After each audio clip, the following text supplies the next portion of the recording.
Welcome to the Rugby Bits podcast. We're here after week 3 of the Nations Championship with the Springboks continue their unbeaten streak in this Nations Championship at the top of the log with a 43-0 win against Wales, where they probably left about 43 points on the field, to be honest. We have big wins for New Zealand and France. We have an absolutely crazy game that happened between Argentina and England, and the Junior Boks are also back-to-back world champions in their Junior World Championship game. I'm here with Shaun. We also have a nice feature with Charlie Morgan later you can look forward to. So there's a lot to discuss here, Shaun. So let's sort of get the ball rolling with the Springboks victory of 43-0. Yeah, I mean, like I said, I want to partly blame Durban. I don't think you should play any international sports in Durban. It's just not good for our teams. But the Springboks got the job done. And I guess the nice thing in a way is that they still left a lot on the field. There's some credit to Wales for that as well. But I think to be more positive about the Springboks, what things can be taken or learned from this game? Yeah, hi man. It was a good outing. Listen, Durban, we've won 5 out of the last 6, so it's not as bad as we think. But I think the one thing that really sits in our mind is that every time we play at Durban, we are crap. I think it's probably something we either lose, which we lost to Ireland, and we probably shouldn't have lost that game, or we play a game where there's like large parts where we're just like, oh shit. So yeah, there's that. But I mean, listen, it's 119-0 after the last 160 minutes against Wales. So there's that. I thought it was actually more, but Wales did score in the last minute 3 games ago. So it is legitimately 160 minutes. I thought we could squeeze off like 100 and maybe 90 minutes if we didn't allow them to score like after 10 minutes in the second half. But back to the Boks. Yeah, it was good. Obviously, there are a whole bunch of new guys that made their debut. There's quite a lot to talk about. I just want to talk about again is how we have players that get integrated into the Springbok side and they just look comfortable, man. Ruben van Heerden looked like he had 20, 30 test caps under his belt. Like he honestly didn't put a foot wrong. He was great with the lineouts. Wiese's not a new guy on debut. Wiese's tearing up trees. And I'm going to give you guys a little bit of a hot take for the World Cup next year, a little bit later on with regards to the Springboks. But yeah, it was good. I loved Vusi Moyo. I didn't realize how big he is. I knew he was big, but he looks really big. And I did enjoy that moment where we tried to get the ball on the sideline and then he had to kind of try and get back in the mix. And he was like, oh, damn it, this game's a lot quicker than I expected. Yeah, it was good. Jaco Williams. Yeah, it was lovely, man. It was lovely. I do want to say, I don't know if I feel like a dad all the time where I always feel like I have to stand up for play.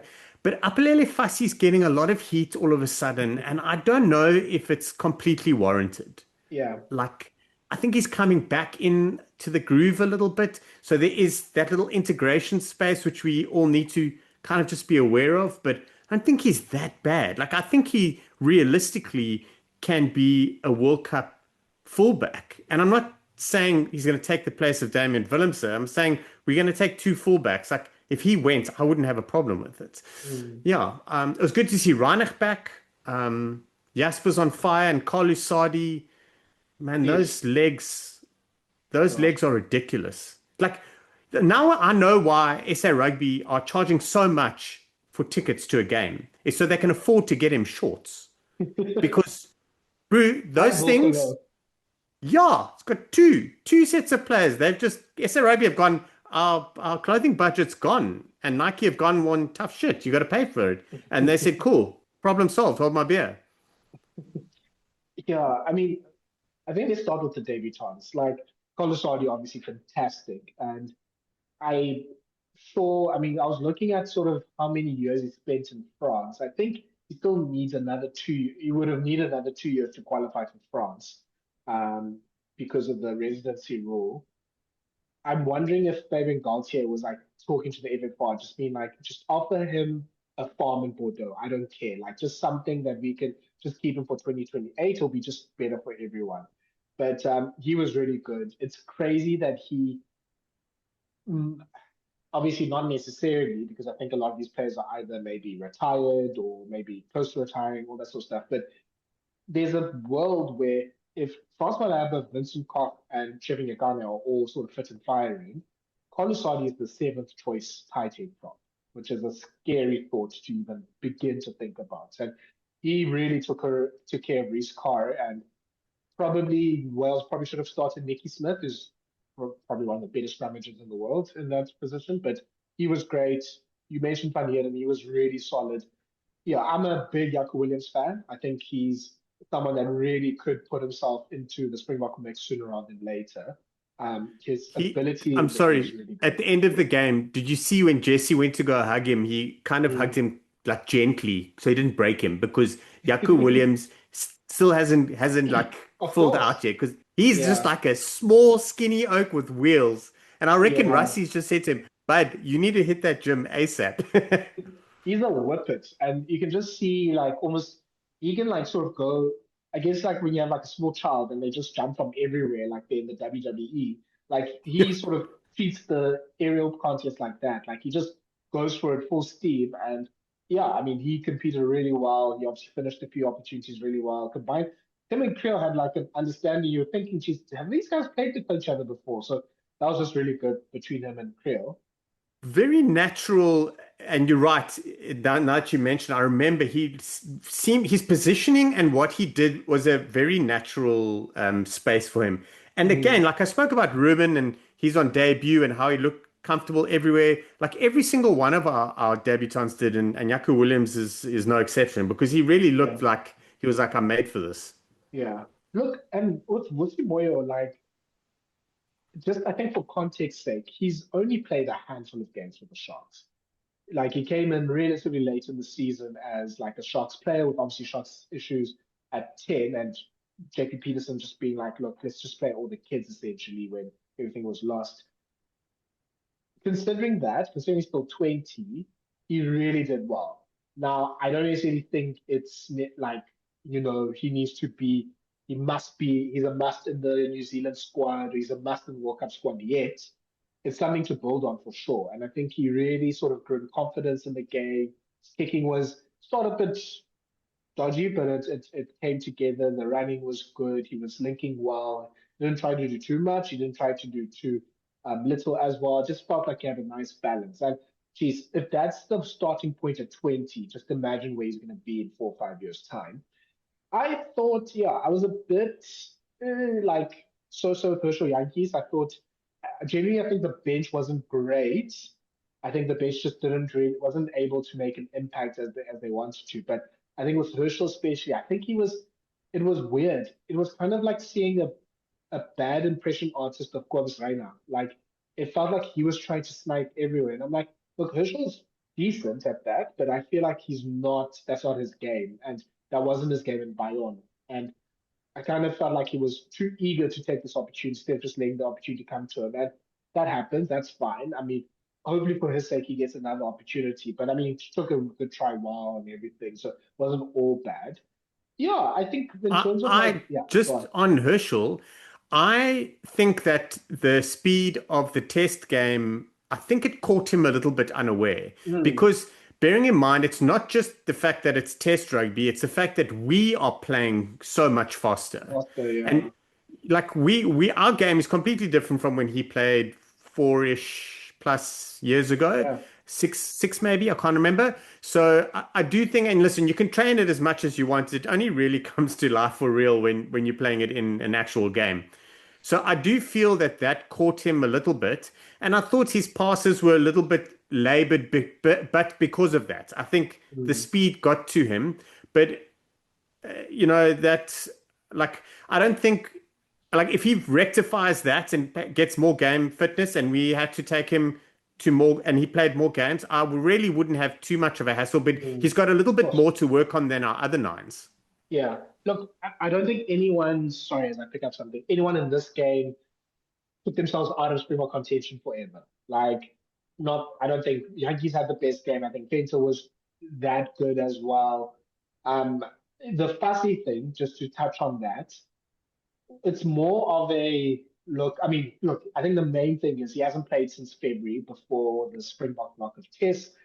He's usually someone that takes a bit of time to warm up. Like it doesn't feel he's not someone that you can throw into a test match without any games before. I think he usually needs a run of games to feel confident. And unfortunately for him, it would be better if he was part of the New Zealand touring team in a way because he'd have the Stormers game and the Sharks game to build up some form and then come into the test matches. Like he's someone. I mean, I don't think Curry Cup will help him with that, but I wouldn't be too surprised if during the greatest rivalry he's released to the Sharks and just gets a run of games for November, basically. So I think that wouldn't be the worst thing for him. He just needs to build on things. But it wasn't a bad game in saying that. I think it was just he wasn't fully himself. And look, just because of how competitive things are, one or two sort of so-so games, you're on the chopping block, I think, with how things are, unless you've built up a lot of like money in the bank. And I mean, Fassi has built up some, but I mean, maybe not as much as like Peter Steph, obviously. I think the one player to highlight is just it was a crazy Paul de Villiers game in a few ways. Like obviously, like just he was player of the match once again. Like he's been in great form. He's making such an impact. But just noticed that he had 18 carries. Maybe just didn't feel like that at the time. And obviously, he also finished the game, so it helps with that. But it's crazy how the Boks are using him as an all-purpose forward instead of him just being a fetcher. Like they really have said, "You are Quagga Smith," and I don't know if he's like done hypnosis or something, and he's now saying, "I'm Quagga Smith, I'm Quagga Smith" in his sleep. But he's really just playing like, okay, I will carry the ball as much as possible. I'm a link person as well. I will sort of work myself to the edge of sort of like collapse. I will be an absolute irritant in the rucks as well. And it's almost like he's showing more for this box than he has for the Stormers in a weird way. And it's not like I'm not saying that's a bad thing from the Stormers side or anything like that. It's just that this role that the box have for him is asking for more than maybe what Dobbo's asking from the Stormers. So it's great by him that he's able to fulfill that. The one thing about him, I need to figure out how to word this. Like what I've been super impressed with and what you're highlighting, I feel that his rugby IQ and his just complete understanding of himself and the game and the spaces in between is far superior than a lot of people have realized, myself included, because I thought he was like, it's going to sound disrespectful, but kind of like a little bit of a flat track bully in that he was just like an out and out fetcher, and that's how he played for the Stormers. But you must understand that it's not an accident that he comes into the Springbok setup and does well. Like he's clearly been given a roadmap. He's obviously one of the fittest players because they've mentioned it about him. But then he's got a roadmap, but then he starts showing different parts of his game, and that's not because they're giving him freedom. It's because he's got the freedom, but he also has a set game plan that he needs to stick to, and then he's able to do that. And one of the things that hit me after his first game, I think it was Shimmy that interviewed him after the game and spoke about him conceding a penalty. And listen, this guy was called the day before and said, listen, you're actually going to make your Springbok debut and you're starting in the place of Siya Kolisi. And then he went on to make his debut, like at short notice, play. And at the end of Shimmy speaking, he still said to him, he was like, no, I didn't concede a penalty. Like, he knows what's going on. Like, he knows what's going on in the game. If I played for the Springboks, I still wouldn't be able to remember that game unless I watched it on TV because I'm just like a headless chicken. So there's something about his rugby intelligence, his rugby IQ, the way that he approaches things and how his demeanor is, that is really growing on me. And it's changing everything. He's the kind of guy that also knows that he doesn't have the Springbok 6 jersey settled now for the rest of his life. He's the kind of guy that also knows his place. The Springboks, everyone knows their place. He's like, cool, I'm going to ride the pine November because we need to be getting ready for a World Cup and my chance will come, or we're going to start moving or changing things around. Very unassuming, just seems like a great kid. And he's got a brother. So there's another one coming along, apparently. Yeah, and I mean, he was obviously captain of the junior box as well, so he's got that leadership aspect to him as well. So, look, I mean, he's probably the biggest winner of this July series. Like, he's gone from, I mean, this time last year, I think he barely played a few games for the for the Stormers. Like, he was sort of a squad member.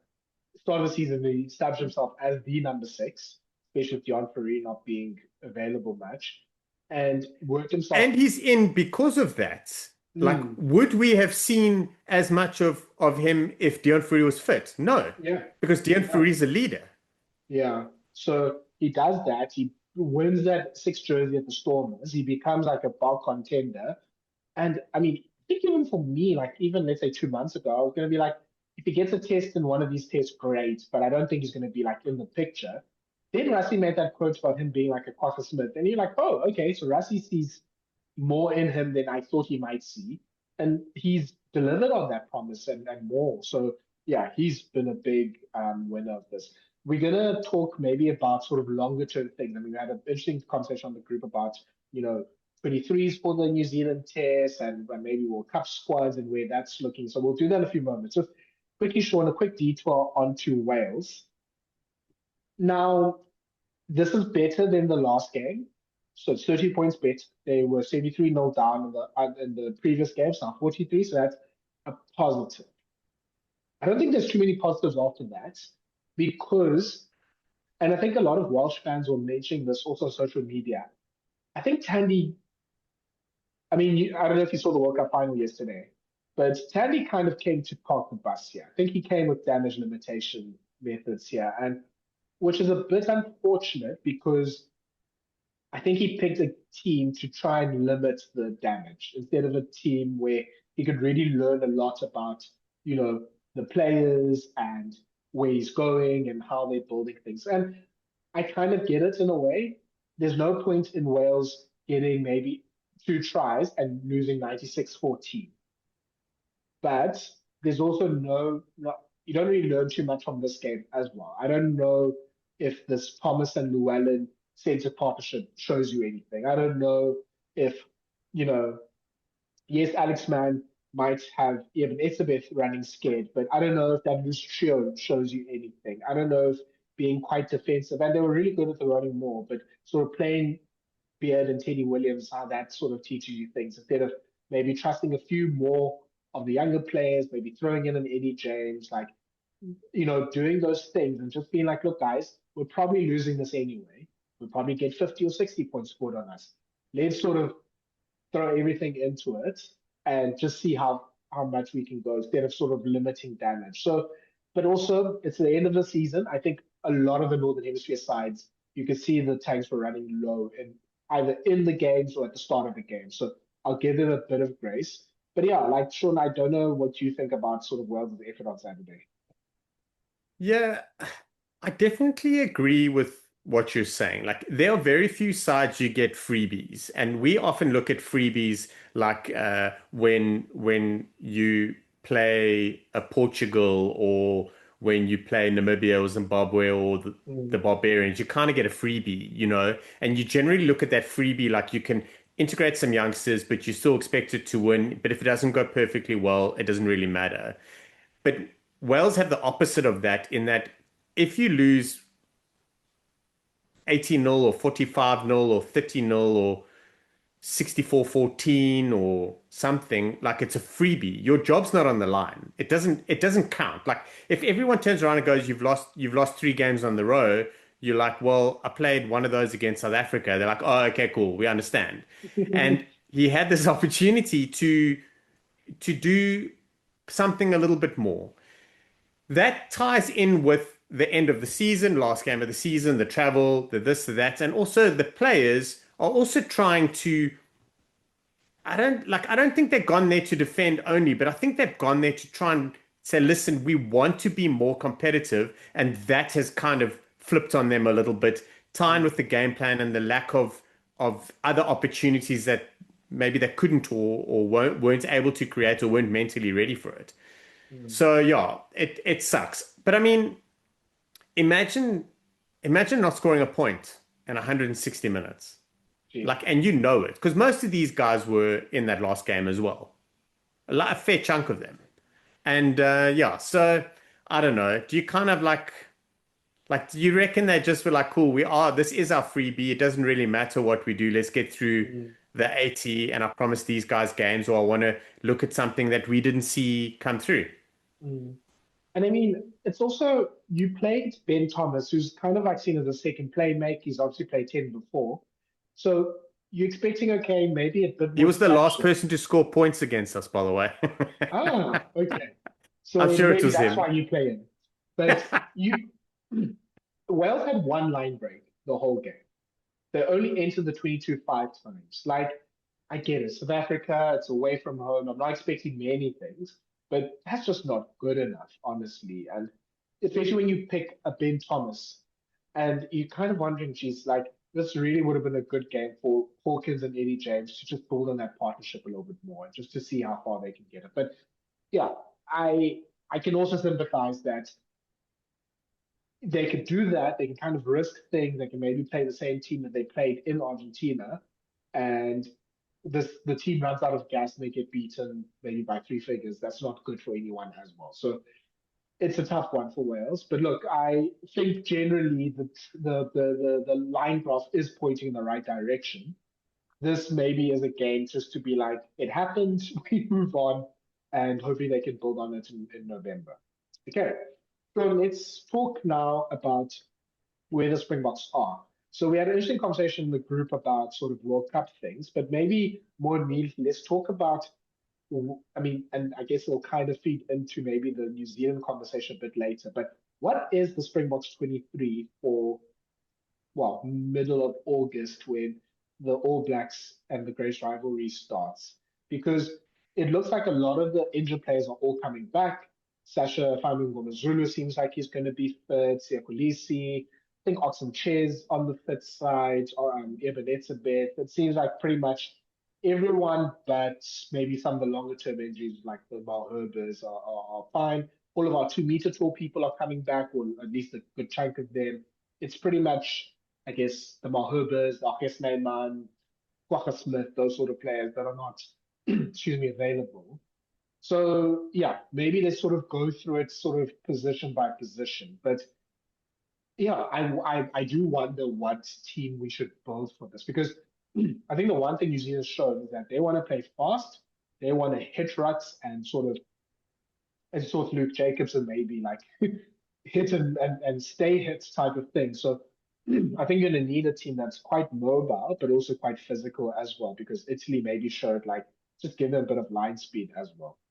So I would say, are you happy with the front row of Ox, Malcolm Marks, and Thompson Tank Engine, right? Yes. Okay, we're good there. Locks, Eben Etzebeth and Ronald Keir, or has Cobus Wiese put himself above Eben Etzebeth already? I don't think he's put himself above Eben Etzebeth, but I think he has given Rassie the opportunity to tell Eben, you're not ready yet. Like, we don't need to force you into this. Like, Yeah, this is big, but we've got bigger fish to fry later, so we'll be okay. yeah. I mean, that's a crazy, even saying that, I think is quite crazy because, I mean, these I mean, even just on fours, like Snyman and Klein and those sort of players are still probably ahead of them. And he's even Morat as well. Like, he's really shot up to a place where he's at least in the mix realistically for that. So that's already a big thing for him. And he's played well. And, yeah. He has. So my thing is, I don't know how we're going to plug that defensive number two jumper gap that Eben Etzebeth leaves. Yeah. That's the one thing. Eben Etzebeth and Maro Toje and Brody Retallick, but he's not in the mix anymore. But they were the best at it. Just that number two defensive jumper is, especially 5 meters out, it's wild. But so Arun Akir, Sos can be there and do that a little bit actually. Yeah. But yeah. Yeah. So I guess Eben and Nokia are probably the one. Something I heard from the Times Rugby podcast was Stuart Barnes. He's a big fan of Villiers. He thinks that this might be the end of Siya Kolisi. And the interesting, I mean, I knew you were gonna shake your head immediately, but he was basically saying like he's played so well, and he said he reminds of Ruben Kruger, which was an interesting comparison. But like he's played so well that that's at least on the board. I'm not gonna ask you that because I think you're gonna throw it away with disdain. But I mean, I still think the Kolisi Pieter-Steph Wiese combo is the best combo we have. I mean, we'll talk about the bench just now, but it's going to be interesting to see how then Rassie then moves around the people sort of for bench options. Yeah, listen, on that, in isolation, okay, I can see why people are saying that. But this is not the first time, this is not 2018 and 2019. Like, people understand what Kolisi does and means, and they also, it's taken forever. I feel like Siya Kolisi, Damian Delende, and Jesse Kriel, like, I feel like they've taken like 5-6 years for people to actually see their value. Yeah. And now everyone's like, oh, but I was a fan all along. Like, don't bullshit me. But in isolation, people can say that. But this is not anyone's first rodeo. Like, especially Barnes and everyone else. Like, they're just saying it. You can have that conversation, but I don't. Paul de Villiers, if you had to ask him now, I can tell you right now, Paul de Villiers will turn around to you and say, there's no ways. There's no one that would even entertain that in the Springbok setup, because a lot of people like to play the either or game. Like, it's either him or him. It's either Willemse or Vusi. If you say Fussi's a good 15, they're like, yeah, but what about Willemse? It's like, listen, they can both go and be in a squad. They can both be mates. They're probably roommates. Like, you can have both. And everyone knows everyone's vibe. They understand the pecking order. There's no animosity. Like, and if there's animosity, it gets booted out. Yeah. So, like, yeah. But on that loose trio of Wiese, Kolisi, and Du Toit is our loose trio, without a shadow of a doubt. And Jasper Wiese, I think Cobus said something to him, and Jasper's like, hold my beer, because Jasper's cooking again. No, there's another oak that had to fight for that respect from the public.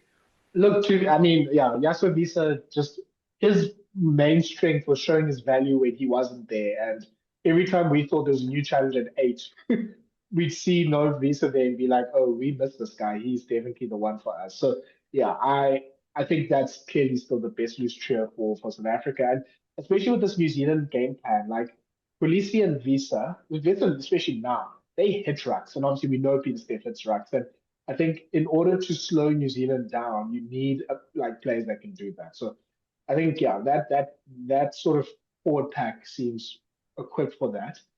I think the backs have less questions.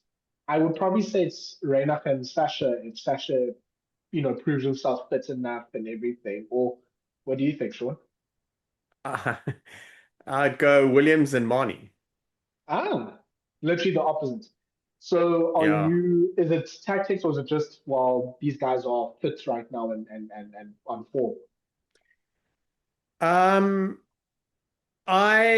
think so. The Reinach conversation in Williams is a lot tighter for me than the Sacha Manie, because it could be either or, and it wouldn't really matter who's on the bench or who starts. I don't think at any time when you look at that pair at 9, it wouldn't matter. But Reinach has been unbelievable lately, coming back off injury. So I'd probably lean towards Williams. Also, I'm trying to think who needs game time more. Probably Williams. Didn't he also just come back off an injury, but a little bit? Much. Yeah. Yeah. And then at 10, I think Sacha can be on the bench for a little while. Maybe for the greatest rivalry, or maybe for the first 1 or 2, and then they can roll them around. But we've got 3 10s, 4 10s, if you count Vusi. Moyo is probably still in the conversation, that are probably going to get rotated around. I do think Andre is going to get another look in, because they're probably going to be working with him on the side with a few things, and then this potential of him being a 12 option.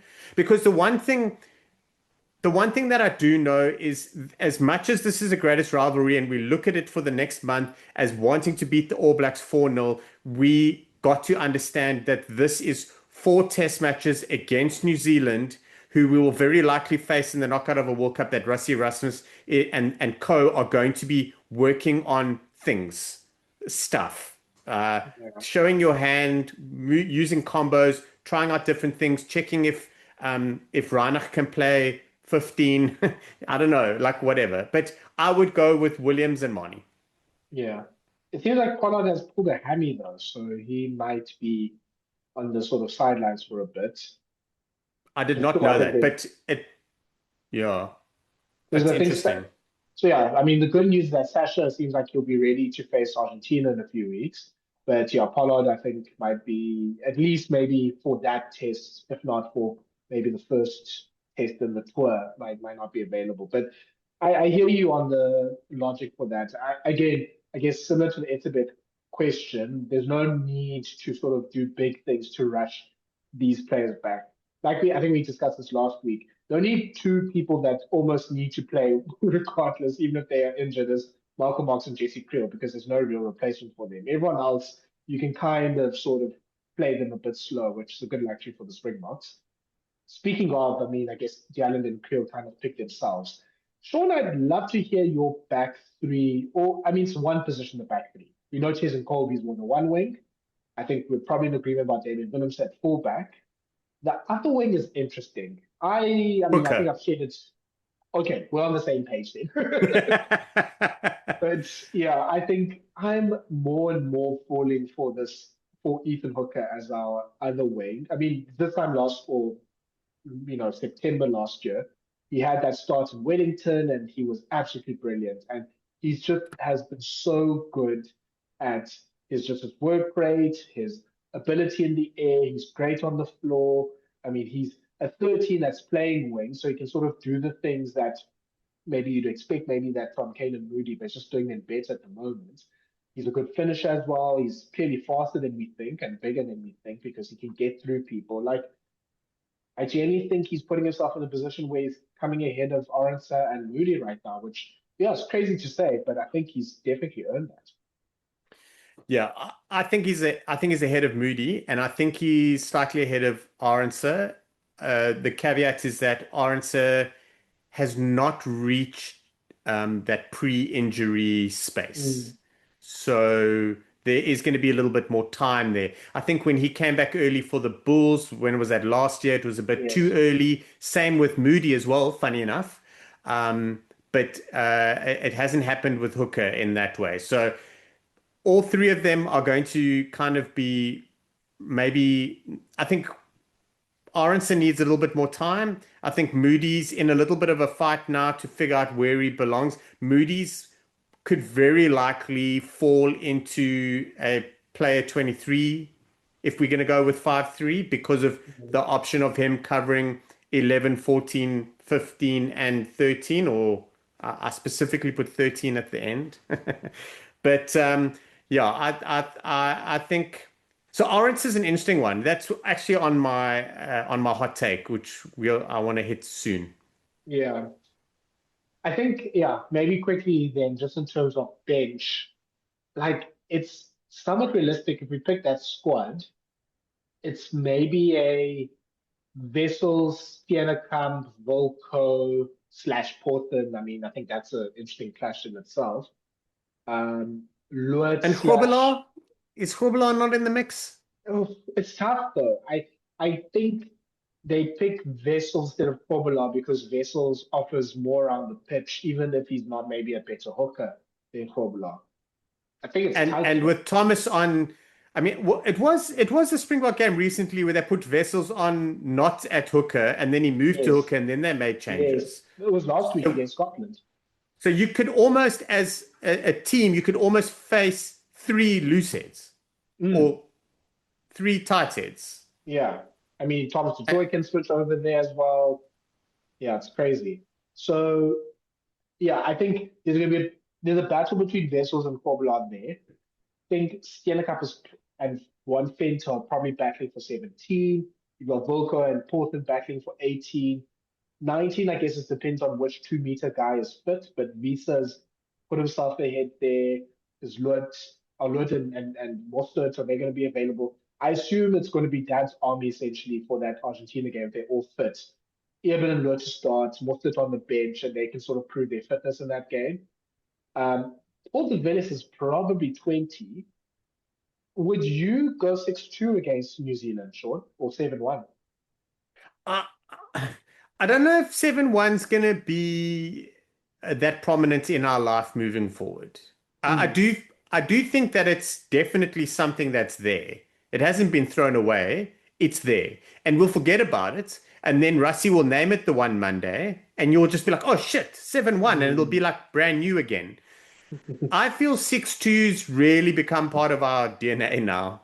So I think 6-2, it's weird. I look at 5-3 and I'm like, no, this is not working for me. We've got enough backs that can be backs and forwards that can be backs. And obviously, you've got Andre Esterhuizen, which is a hybrid. Yeah. 6-2. I think he's also touch and go for the first test with that cheekbone thing. I think it's not a fracture, but he might be getting, he might be sort of touch and go there. So, yeah, I guess that 6-4 will be interesting. I mean, depends on which locks sort of come through. Is someone like Alex Lowe, Ben Jason Dixon an option there? But it seems like Paul de Villiers is number 20/21. It's just about who's sort of partnering him there. That'll be quite interesting. Wiese hurts Ulrich Lowe and Cameron Hanekom because he can cover 8. Because he can cover 8. Oh, yeah, that's also true. Ulrich Lowe, I would have definitely fought for. Wiese being there changes that whole dynamic. I think it hurts Hanekom more than anyone. In these kind of setups, like I still think he'll be part of the of the squad and everything, but I don't think he's a shoe-in at 8. And the same with Ulrich Lowe. Ulrich Lowe was at a stage looked like he's going to be our backup 8 when Wiese was out, and then we still haven't even spoken about Roos, who I don't believe will make the 23 with you and I sitting here. Probably not. Unfortunately not. No, I mean, I think Wiese kind of brings the 6-2 back into sort of action now, at least without Akis Neyman available, because he can be a lock that covers 8. So you can have 2 new locks in him and Loert, which is pretty good lock pairing regardless.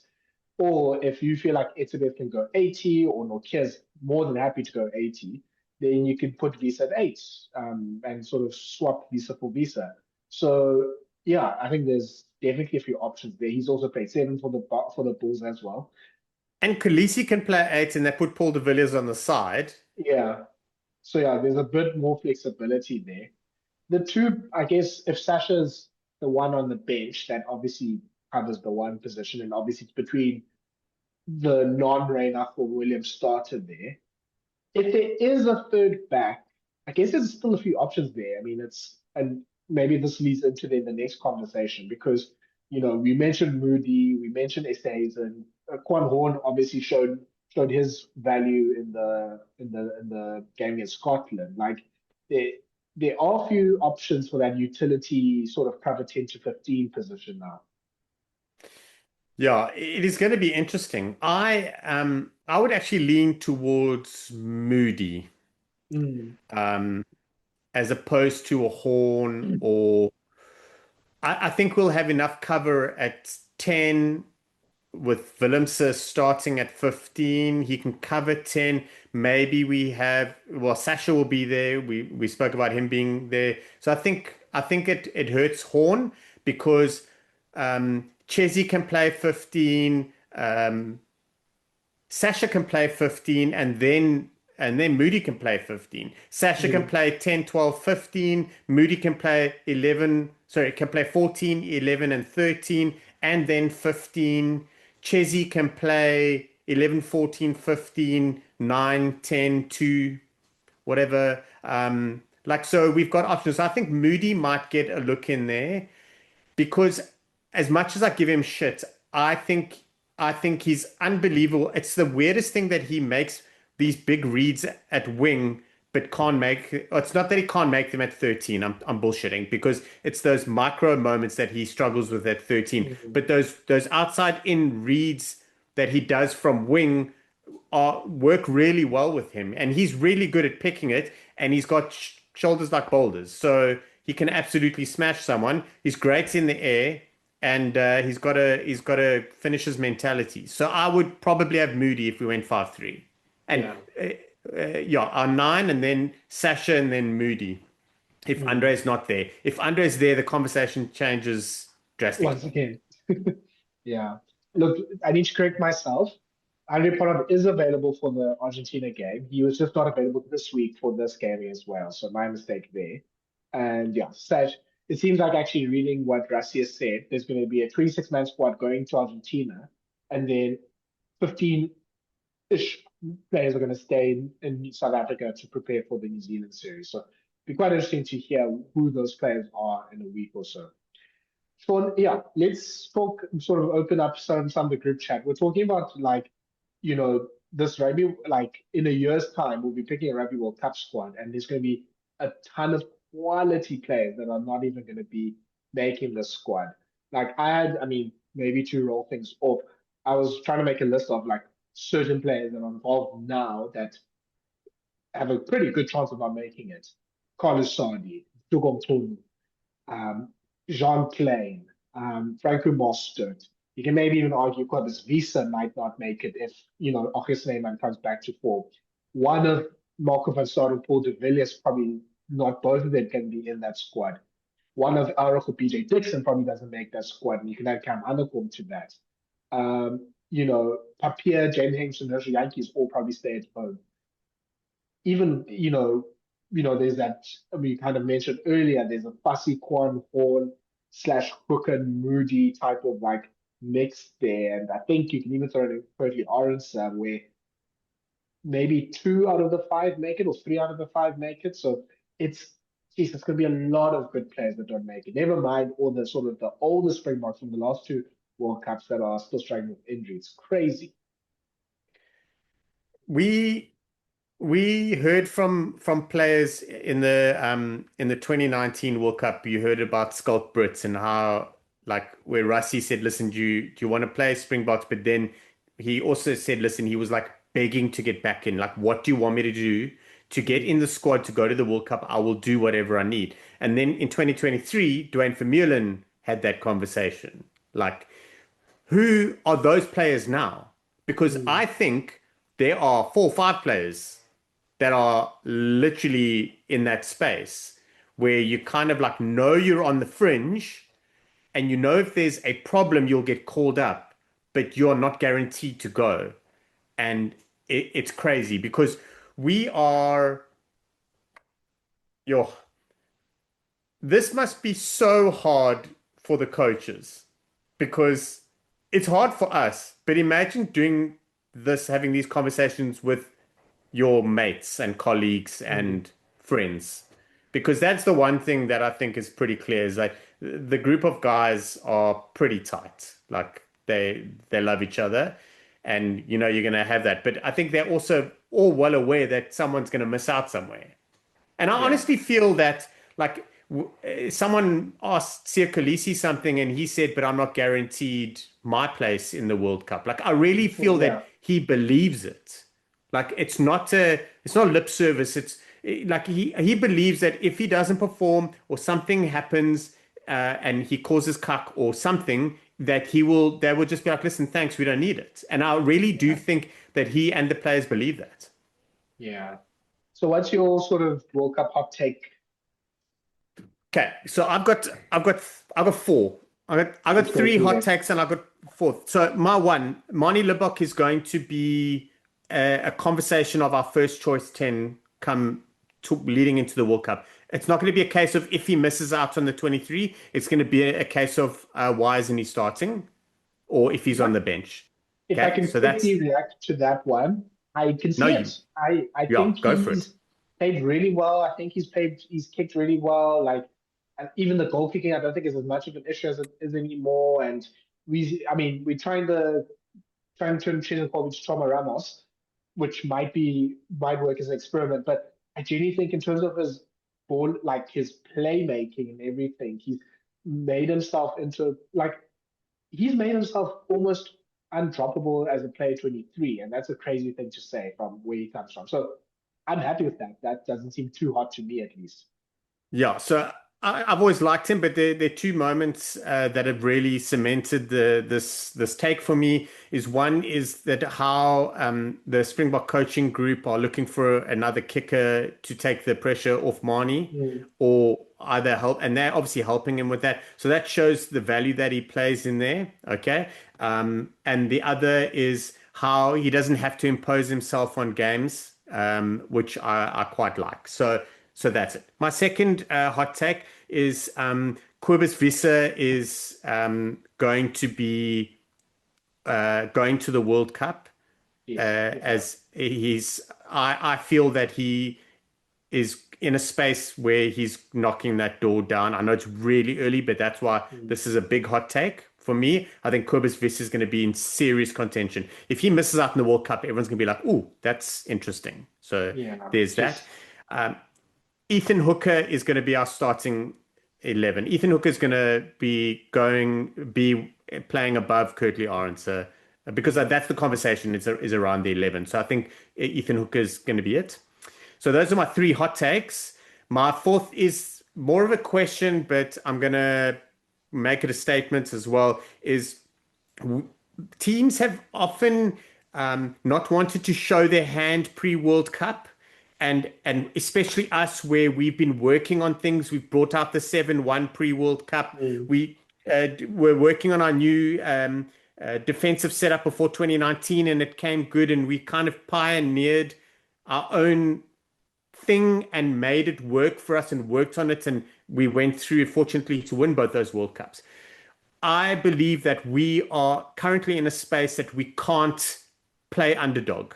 And I feel that we are going to be chopping and changing, but I think we go on a steamrolling mission from now until the World Cup, and hopefully that provides us with a win. But I feel that we can statement every game, and that doesn't mean playing the best 23.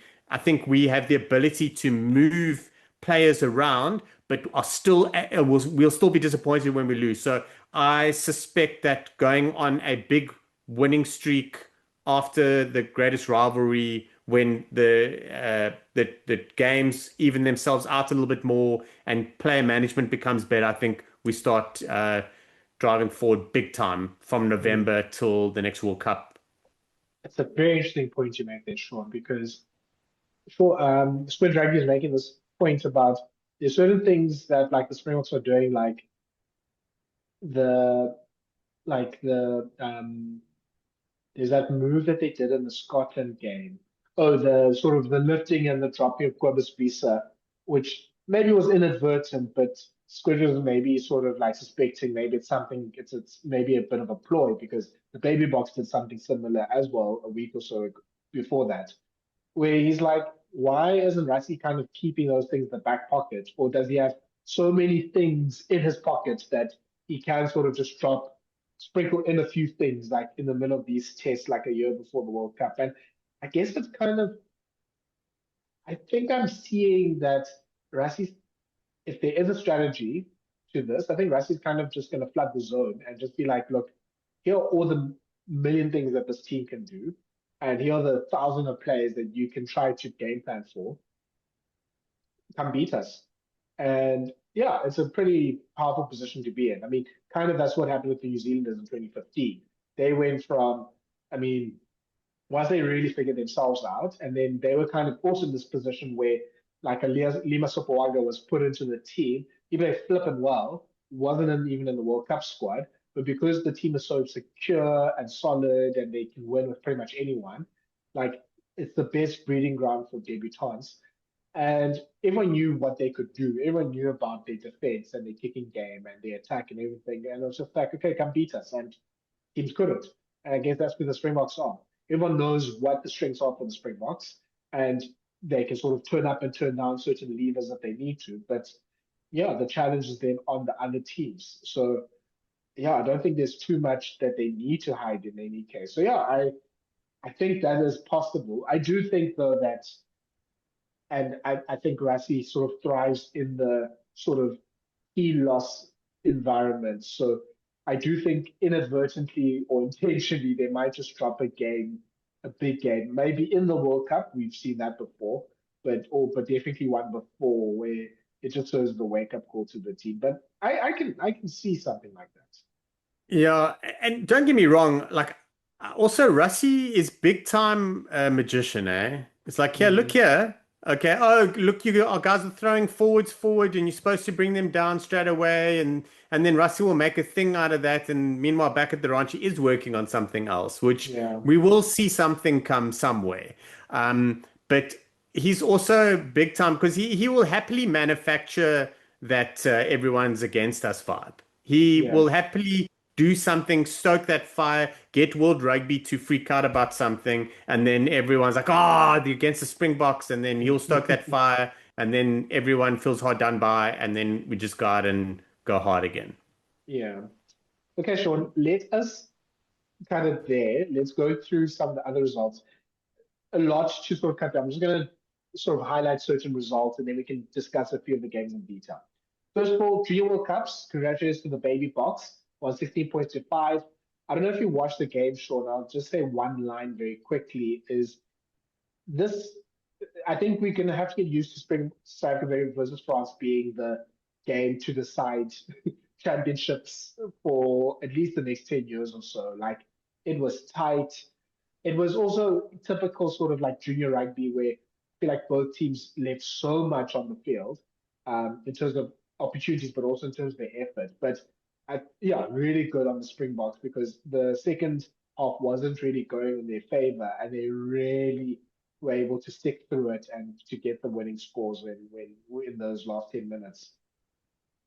Yeah, it was a nail biter. I really thought France were going to get one over us. They just looked like that pressure was going and going. Um, it's very weird to say this, but the France had some big guys. Yes, there were some big guys playing. Um, yeah, it was good. I love what you say. There was some errors made by both sides, and you can almost, if you watch that game knowing it's under 20s, you can be like, cool, that's a little bit of inexperience there.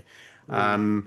But yeah, interesting game. And I'm glad there was a long time where I didn't think we were points ahead. I didn't think we were going to be able to take it. I thought if Mm. France score, that would be it. Like I think we would break, and we just kept holding on, holding on, holding on, and then finished it off.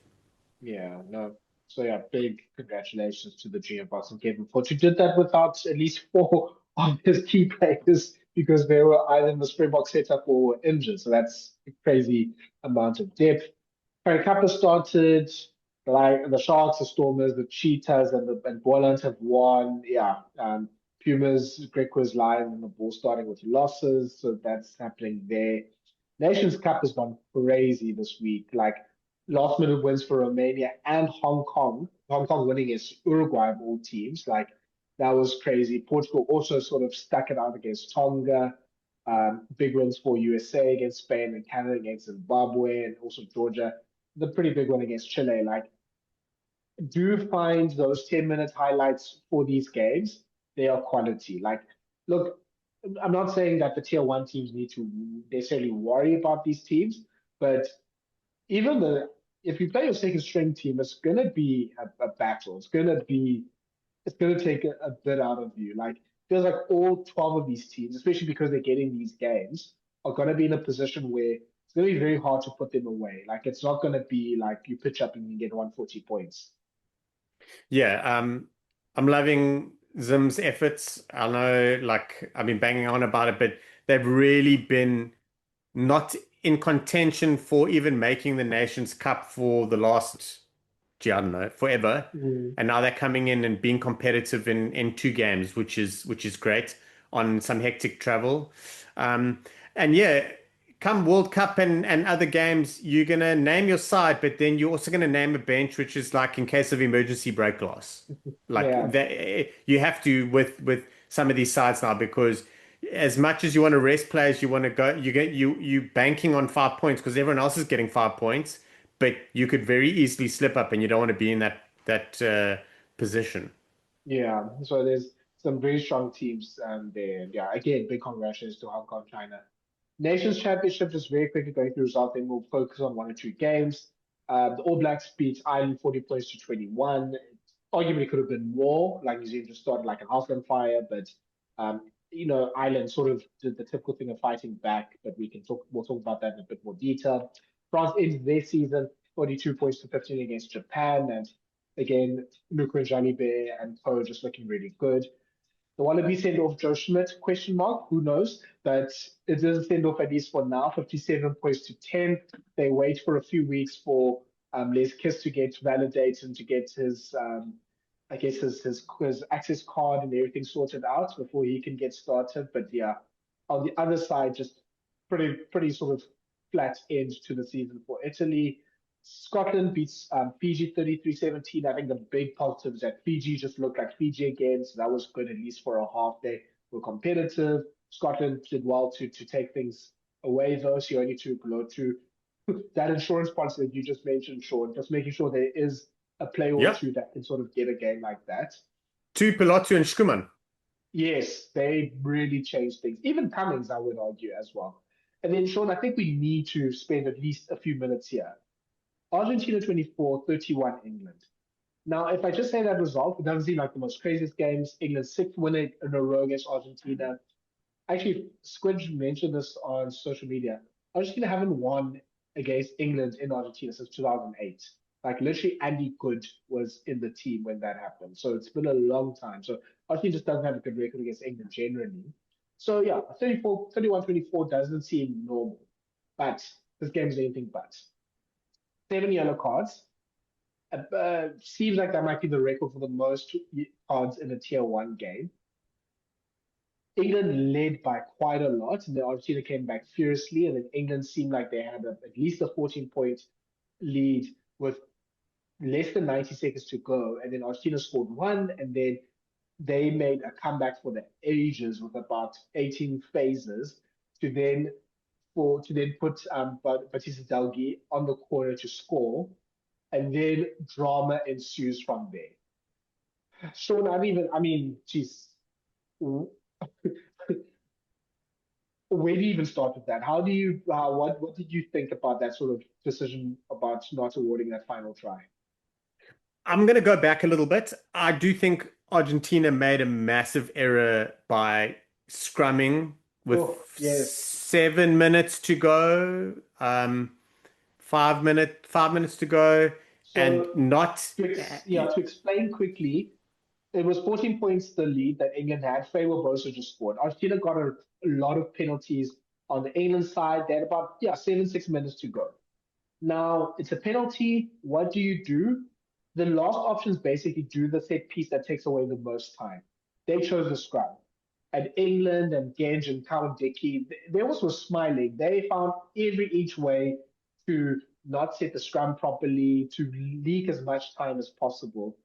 And you know what? You do it one time, okay, fine. Then they get penalized again, and they still chose to do the scrum, which was the most confounding thing ever. I don't know. I mean, Contemporary doesn't have hair. I would rip out all my hair just looking at my team, just making bad decision after bad decision.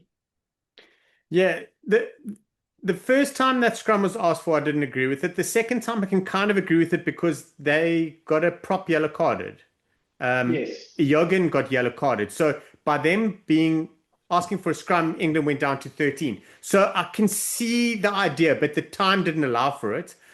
If they had a conversation with the ref prior to this, not knowing that they were going to be in that situation, but where the ref had maybe stamped out shenanigans at scrum time, then maybe. But it was milked. And well done to England. Anyone would do that. Away from home, playing against a hostile side. We've all played away from home against our hated rivals, the hostile guys. We've all done it. We've played at home and away from home against the team you hate, the team that you're willing to be sick that Saturday and not play a game with your mates because you don't feel like dealing with the shit. So England did really well in that aspect. I thought Argentina did badly.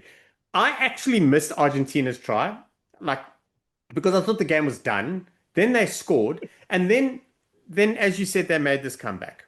So He's gone in the corner, okay?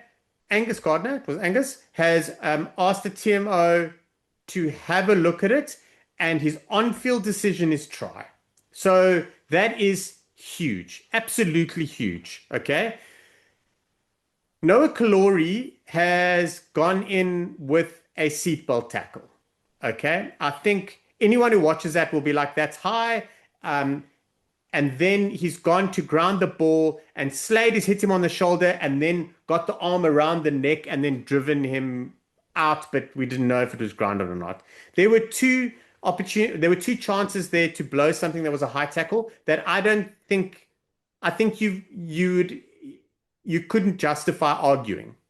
I think you could easily justify that it could have been, but the other way around, you would just be like, listen, that's been given all the time. It hit him around the neck. And the commentators, it wasn't the commentators, someone said somewhere that the Slade thing around the neck that drove him actually stops the try. I tend to agree. So I'm all for that being a high tackle. Gardner very quickly dismissed that and said both of them, the initial contact wasn't around the neck. Now, that is correct. However, you can still tackle a guy high after that. So, but the Argentinian players were diabolical. They were bitching and they were in the greatest rugby kits known to man. Okay, only rivaled by the Japanese cream kit that was released this year. Okay, because the Argentina Maradona kit was beautiful. And the TMO has come in, very interesting wording. The TMO has come in and said the ball was grounded on the try line and the touch line simultaneously. So he couldn't see if a hand went out before the ground or anything. It was that close. He said it was touch line and try line simultaneously, and by the letter of the law, that ball is out. Okay. Angus Gardner 3 times says to him, I cannot see it clearly on my TV, and then he still mentions, I'm sure you're watching it on HD. Can you please make sure? And the TMO was adamant that that's what happened. I totally respect that, because we've spent a whole life saying, I want TMOs and referees to be more assertive. Okay.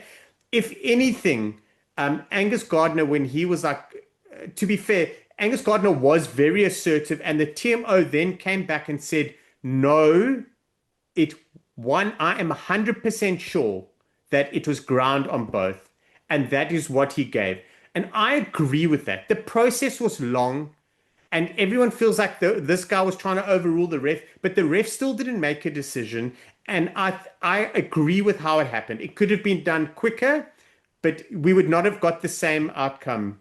So we need to figure out what we want. My issue is those 2 high tackles that I feel were dismissed. There's quite a few of the pundits are busy talking about how they weren't even considered. They were. If you hear about the talking before with the captain and the ref while they're trying to figure it out, he looks up at the screen. So I think what fans wanted was like, please, can you, the TMO and the referee, address those tackles with the same verbal space? That would have been another 5-10 minutes. So we also need to figure out what we want. Do we want the right thing, or do we want a short thing? Because we can't always get both. But anyway, I thought there was enough doubt there that I think you can look at it. I was looking at it with eyes like I really wanted Argentina to score. So I do need to say that. And I was like, yeah, is it? But then the TMO, who, and I've mentioned before many pods ago, was like, the referee's looking at a screen. There's no ways the referee can see something as clearly as a TMO. There's no ways. Not with the HD that he has and the big screen that the ref has. Yeah. So I thought it was a bit touch and go, and therefore it will go according to on-field decision. But the TMO was adamant, and I respect that, and I'm all for it. I really am. I just felt that there was something else missed. Yeah. Oh, I mean, number one, there's so much to unpack here. Number one, obviously because of the nature of all the pre-game stuff. And I mean, we'll discuss this also with Charlie Morgan, and this insert will probably come in after this, is the pre-match stuff was obviously very tense. Obviously, England and Argentina have some history, to say the least, with the Falklands, the Villiers Islands, and the dispute about that. Then you add the World Cup semi-final, and the Argentina players bring out a flag to claim the Villiers as theirs, and obviously all the contention about that. During the week, there's that video of Henry Pollock and him making faces to the Argentina fans as well. Also, England apparently, the first night that they slept in Buenos Aires, they slept like in the center of town when Argentina won their game, obviously against England, and apparently they just made noise the whole, pretty much until like the afternoon essentially. So they got zero sleep. So they had to now move their hotel for their return flight because they were like, look, if they win the final, we're not going to get any sleep. So I think they moved to like outside of town just to protect themselves. So clearly, with the national anthem and with the jersey that they chose, Argentina was there to make a message, to send a message. Let's also remember that last year, Argentina had a furious comeback against England at Twickenham because England got a big lead, then Argentina came back, and they lost partly because they got one of the key players injured, Juan Cruz Malia, on a late but not malicious tackle from Tom Curry, but that the Argentinian players saw as malicious. So there's a lot of argy-bargy, Tom Curry, and Felipe Contepomi at least alleges that he got into a physical altercation with Tom Curry. So there's also all of that context into it. And Tom Curry's on the bench today. They clearly don't like Henry Pollock as well. National anthem starts. Argentina comes out in the same kit that Argentina wore in 1986 in the football when Diego Maradona did the Hand of God. So it is tense. They're crying in the national anthem. They sing the long national anthem. And they're playing in the outskirts of nowhere. Pretty much, like deep in the Andes, essentially. So there's no English person in sight. I think the contest message was like 20 English fans that were there. So it's genuinely England against the world there. And Argentina started the game so badly. They had a horrible first half. I mean, England was good, and we talk about this with Charlie as well. But in some ways, England should have scored at least 4 or 5 tries and put this game to bed. And then Argentina just came out of the second half and came back, and England conceded a ton of penalties, 50 penalties conceded, 4 yellow cards. Argentina had 3 yellow cards of their own, and they then got themselves in this position, essentially. So, look, Argentina also was scrapping for a fight the whole game. So Angus Gardner had a difficult decision. I think Gardner kind of made the decision that he's not going to throw out cards quickly. He obviously knew what was about to happen. He saw all the pre-match stuff. So I think he was like, look, as far as possible, allow a bit of argy-bargy, because if you start yellow carding in the first minute, because I mean, there's that Freeman and Carreras got into an altercation in the first try.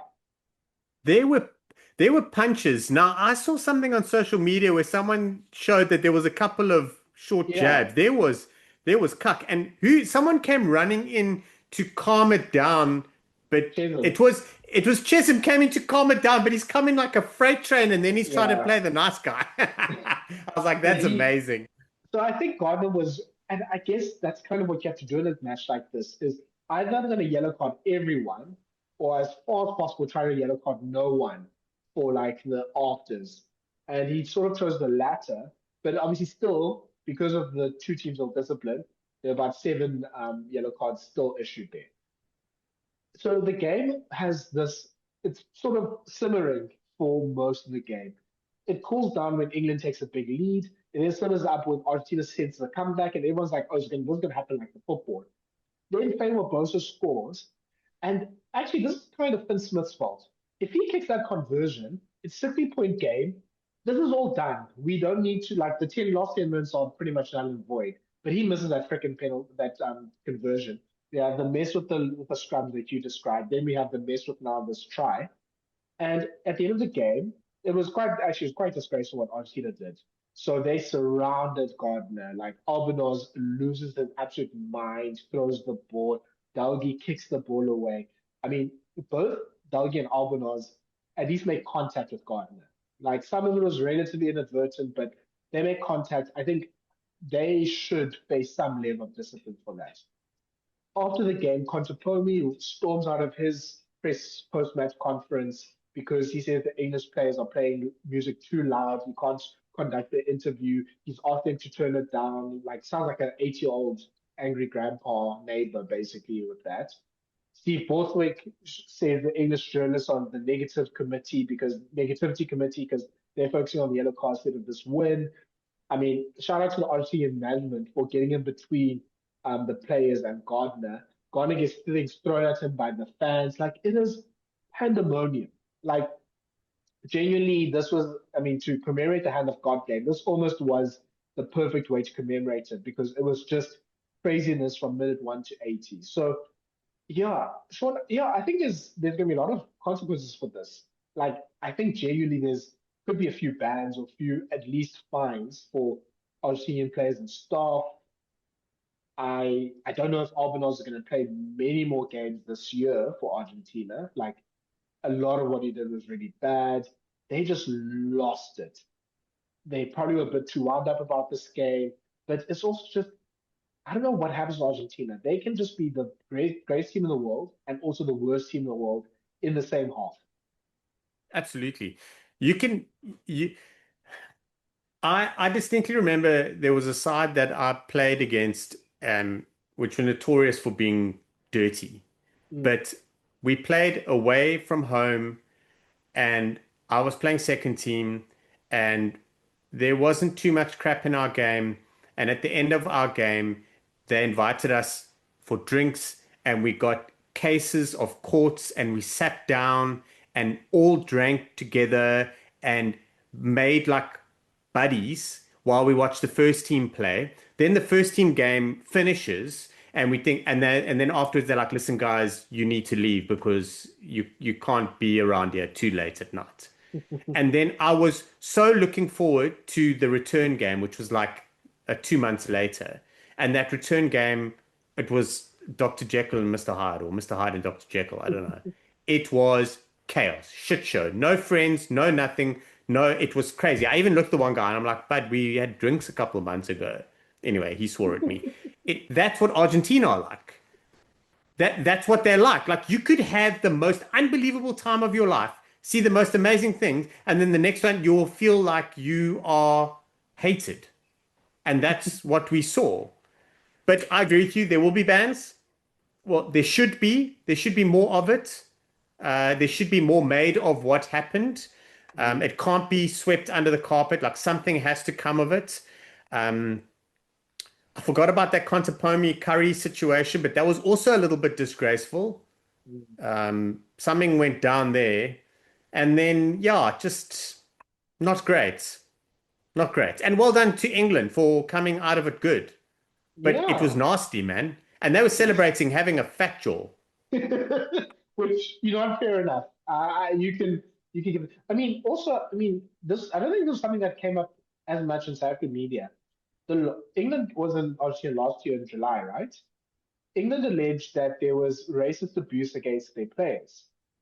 And I don't think this was a thing that was made as big, and I barely remember it being discussed at the time. But yeah, like, this game was just a powder keg essentially for so many reasons. And things, I mean, they couldn't control the World Cup and how that thing went, but like, generally these two teams just, yeah, it's oil and water right now. I mean, look, if the Nations Championship is going to produce England versus Argentina every few years, like, I kind of love it then. But yeah, I mean, yeah, obviously we can't condone any sort of behavior like that. We have to find a line. Like, I don't mind the sort of the afters and a bit of pushing and shoving, and obviously, as long as players aren't saying anything disrespectful or like abusive.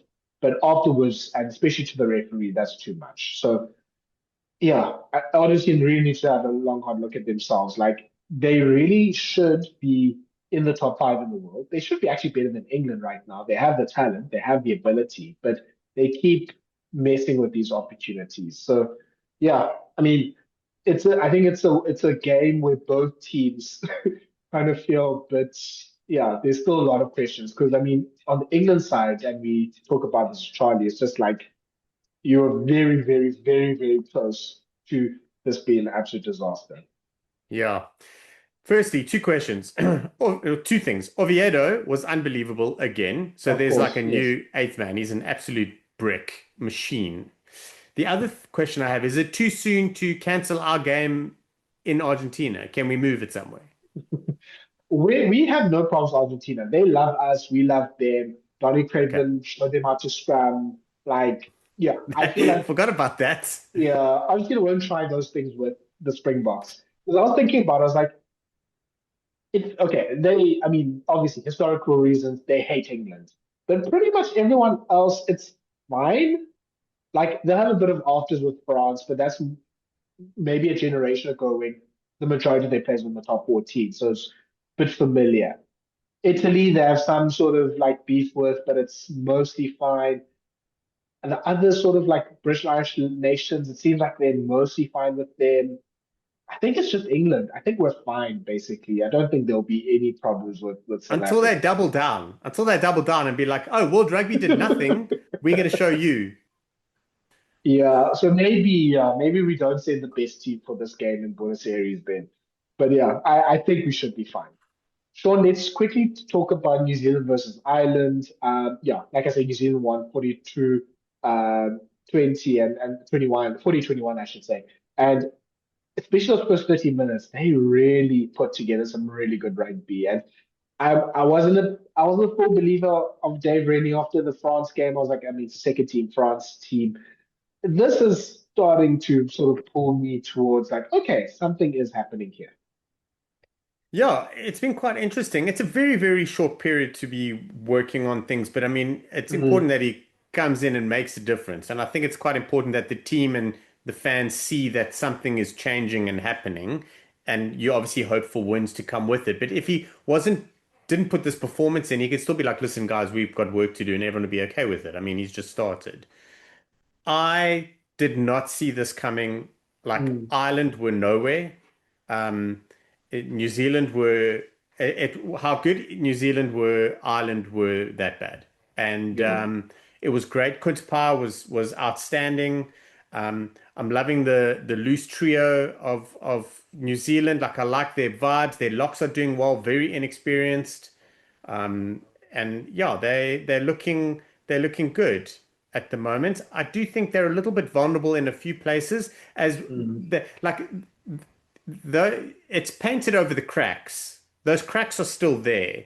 It's just, are they able to let the cement around those cracks harden up Mm. before the trouble comes? You know what I mean? Like, what sort of thing is happening? Because, and I don't mean that disrespectfully. I mean, if they take two big losses against the Springboks, then everyone's going to be like, well, the Ireland game was for naught.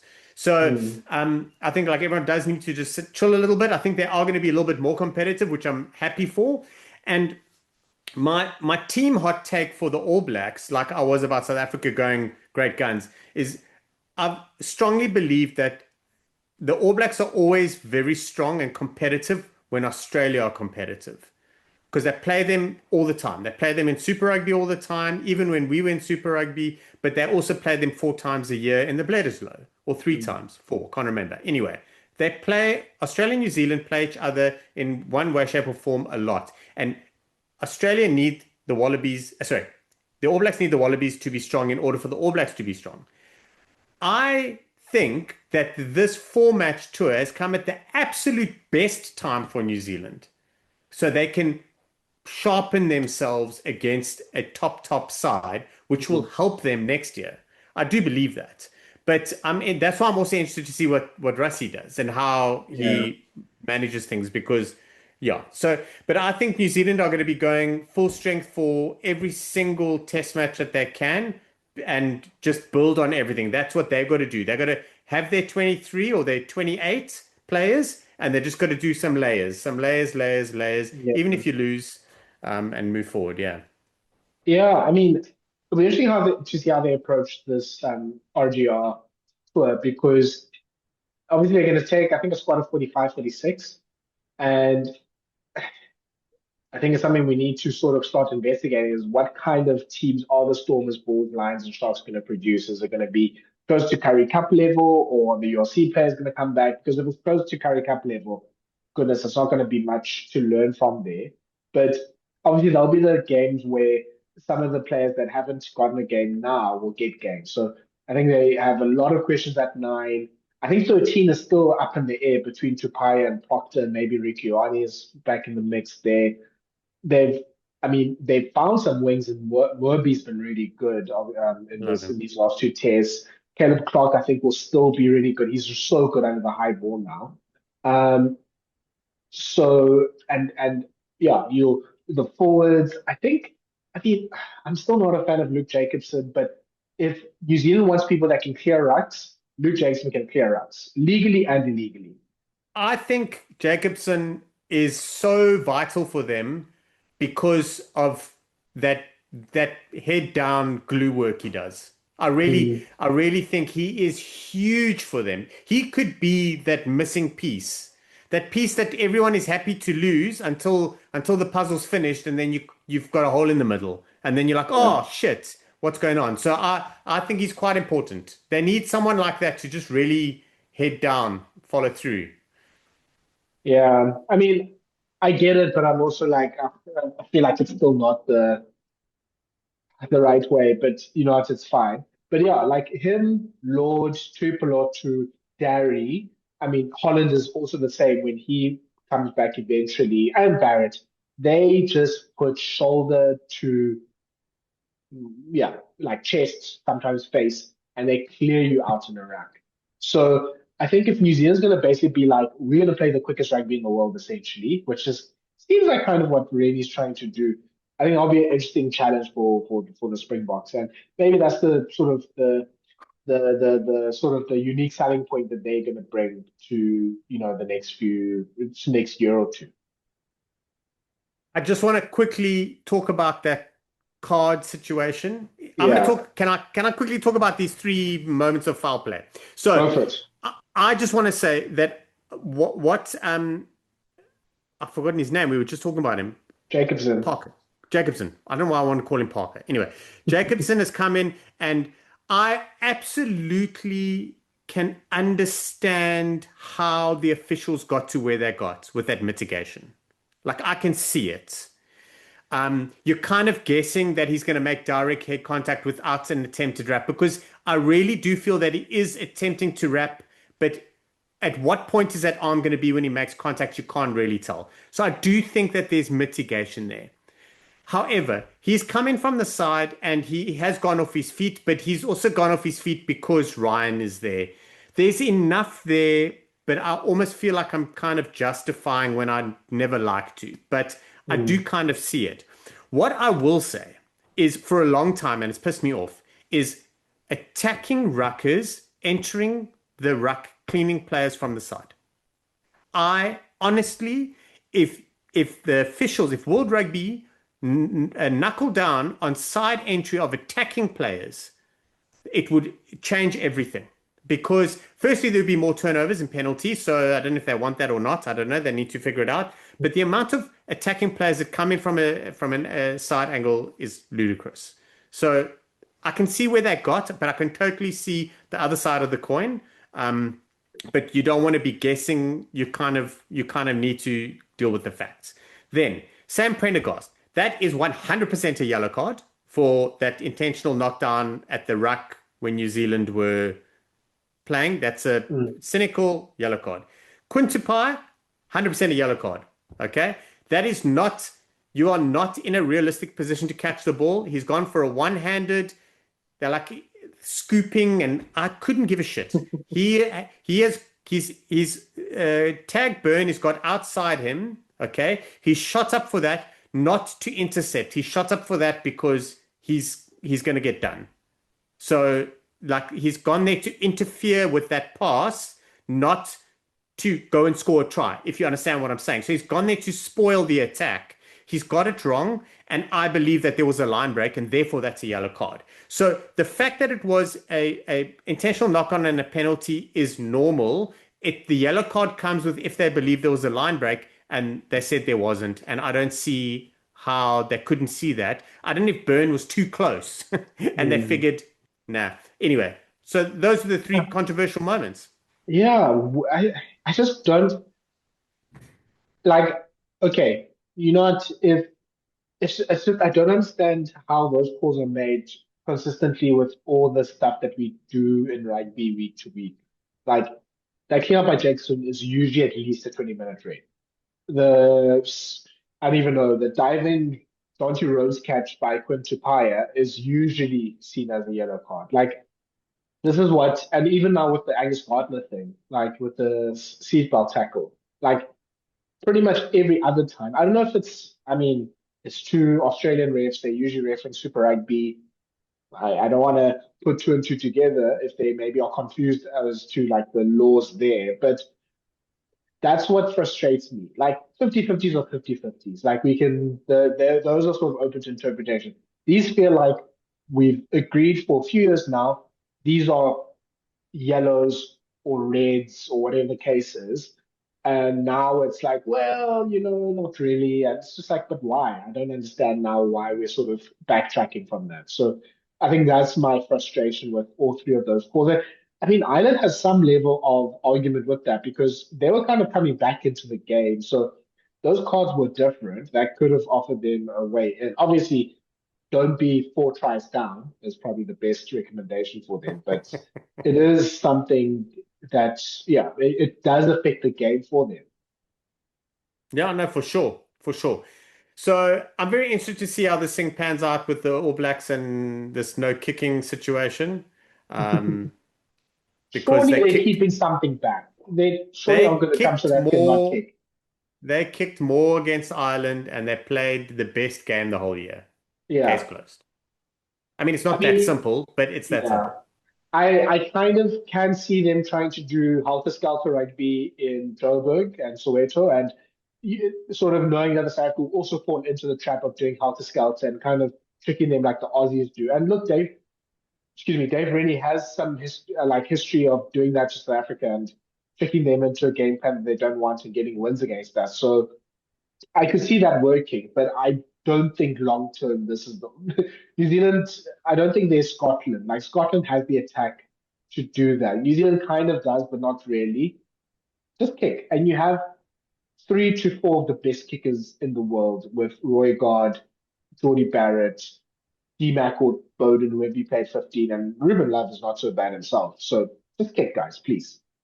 The All Blacks are the New Zealand rugby players are some of the most talented chaos players there is. Mm. Like they and the teams in the past, the best, greatest teams they've ever had, you will see the highlights of the tries, but they're not going to show you that they had a solid scrum, a solid line out, a Mm. solid maul, and a great defense. Like they kicked well, they kicked when they needed to. I understand the kicking game was different back then, but they thrive on putting teams under pressure and then creating loose ball, and then it becomes Mm. naturally an 8 out of 10 try. How do you create more chaos than anything? High ball. Yeah, there we go. So yeah, we'll see if they are keeping something in the pocket. Just quickly on Ireland, Sean. Ireland's kind of found themselves moored in between these two islands in rugby right now. Islands. So South Africa, they in this season, they've only lost to 3 teams. South Africa, France, and New Zealand. The other teams, literally everyone else in the top 12, they've all beaten. So they're clearly number 4 in the world right now. They seem to be not as good as the top three. They got pretty much thrashed by all, like the games that they had against the top three all follow the same pattern of in the first half, it looked like all three of those teams are about to pummel them 15-0. Then they sort of do a comeback and sort of make the score line a bit more respectable, but not really threatening those 3 teams. And then the other teams, they just absolutely deal with quite simply. Like they thrashed England and Twickenham. We know what they do to Scotland. Like it's so weird how Ireland have just found themselves in this position. And it's like, I guess the question is, are they still able to join the top three still? Are those days over? Like, what happens next year? Can they sort of, because in the World Cup, if everything goes to plan, those 3 teams are all on the same side of the pool, of the draw, sorry. Ireland, in theory, I mean, this is a World Cup and we're talking about Ireland, but in theory, Ireland should be the best of the rest. And they should be the ones that sort of go all the way from that other side of the pool. Because, I mean, they're more consistent than England. They're more consistent than Argentina. They're more consistent than Australia. They should. I really feel Ireland went through a slump, and Farrell went to go and fix it, and he seemed to have got things a little bit better, but they are now going through that second slump. So you know that where you get scared and worried, and then you make a little bit of a fight back, but then you realize it's too much to do, and you end up collapsing anyway. That's where I think they are. I feel they need to make some big decisions at 13 quite soon. Um, I stand by it. I picked at the beginning of the tournament that I wanted Bundy Aki to play 12. I think Aki should have played 12, started 12 this whole tournament, just because McCloskey coming back from injury. And I feel that McCloskey wasn't where they needed, and I think that their midfield was struggling. 10, they need to figure out what they're doing at 10, and I think they need to get another option back in Crowley, because it doesn't look like Burns an option. Like, he was on tour and he hardly played. Lucy's, they seem to be doing okay, but they revert back to the same old, same old. But to be fair, they have missed out on not having Caelan Doris there. So, yeah, props are getting better. Hooker, not so bad. But after Sheehan, I think what's his face is a little touch and go, but I still think he's pretty good. Their locks are great. There's a reason why Ryan plays every game. As much as we hate him as South Africans, there's a reason why he plays 80 minutes. And McCarthy is unbelievable. There was a South African moaning about McCarthy having fisticuffs, like being an aggressive player. I'm like, have you heard of Bakkies Botha and Eben Etzebeth? That's literally what they do. You either have a 4 on your back or you have a 9 on your back and you're a dick. It's the way it is. Pretty much. Yeah. I guess it's just something needs to change in terms of, like, teams are just reading them too easy, I think, on attack. And that's, I think, what's killing them. Like, I think defense can improve with, Doris being there. Maybe, I mean, look, these players have played for 12 months because, I mean, the vast majority of them involved the Lions because obviously they have the same coach there. So I'll give them some level of grace, but it's just like, I think the attack is just, they need to find almost like a chaos merchant. They just a bit too phase to phase. Mac Hansen. Maybe it's Mac, yeah. I really think it's a big mistake letting James Lowe go. Like, Brew, you're preaching to the converted. Multiple playmakers makes this island thing happen. And look, Balakun is fantastic. Tommy, I love him, but he didn't get enough ball. And then when he needs a little bit of ball in the beginning to gain some confidence, and then he starts kind of letting his hair down. Yeah. I like him. He's got chaos merchant, but he's playing within himself at the moment, and it could be injury or it could be trying to retain his position. Yeah. I mean, look, to be fair, if 2 of your best 3 wings are always injury prone in Balakun and Hansen, that's not good as well. But yeah, I don't know. Like, I hear you on the ring roast thing. Like, it's not quite there, but I also don't know who they play because they don't really have under 13. So yeah, I think there's just a lot that Farrell. It'll be great if Farrell's like, or let me say, Ireland is the prime candidate for them adding a new assistant coach that can really put them on a good stead for the World Cup. Like, just enough time for them to bid in something, but not enough time for opposition to do research on how to stop it. Like, if Farrell just said, Andrew Goodman, thanks, we're getting a new attack coach, it's Noel McNamara from Bordeaux or whatever, I think that would genuinely make Ireland a bigger threat in the World Cup already. So yeah, it'll be interesting to see what they do from here, because it feels like they do need to do some of the old Ireland things of being a multi-face team. They can't be a kick chase team, but the multi-face, it's an interesting dynamic. It's like almost like Goldilocks. The multi-face thing helps them to beat everyone else because everyone else is not really able to cope with it. But it feels like the top 3 teams are able to read it. They're comfortable with it. They'll beat them relatively easily. They should incorporate some sort of kick chase to add some sort of chaos to their game, but they don't do it well enough to threaten the big 3 teams. But it also allows a bit of jeopardy against the other team. So they're in this sort of Goldilocks right in the middle of like sort of the two sort of levels in tier one right now. So very interesting to see what they do there. Um, yeah, I'm hopeful for them that something needs to happen with regards to like just I think Farrell not only a new coach, but I think there's a space for some newish players. Like this Janssen guy was really good. Shaun Janssen was really good against Japan. Actually was pretty decent off the bench as well. So is it him and Timony maybe starting and Van der Fleer being more of an impact player possibly? Like is it, maybe the likes of, like Jamie Osborne or played more and Keenan's more of an impact player? I don't know, but the dynamic just needs a bit of a sprucing up now.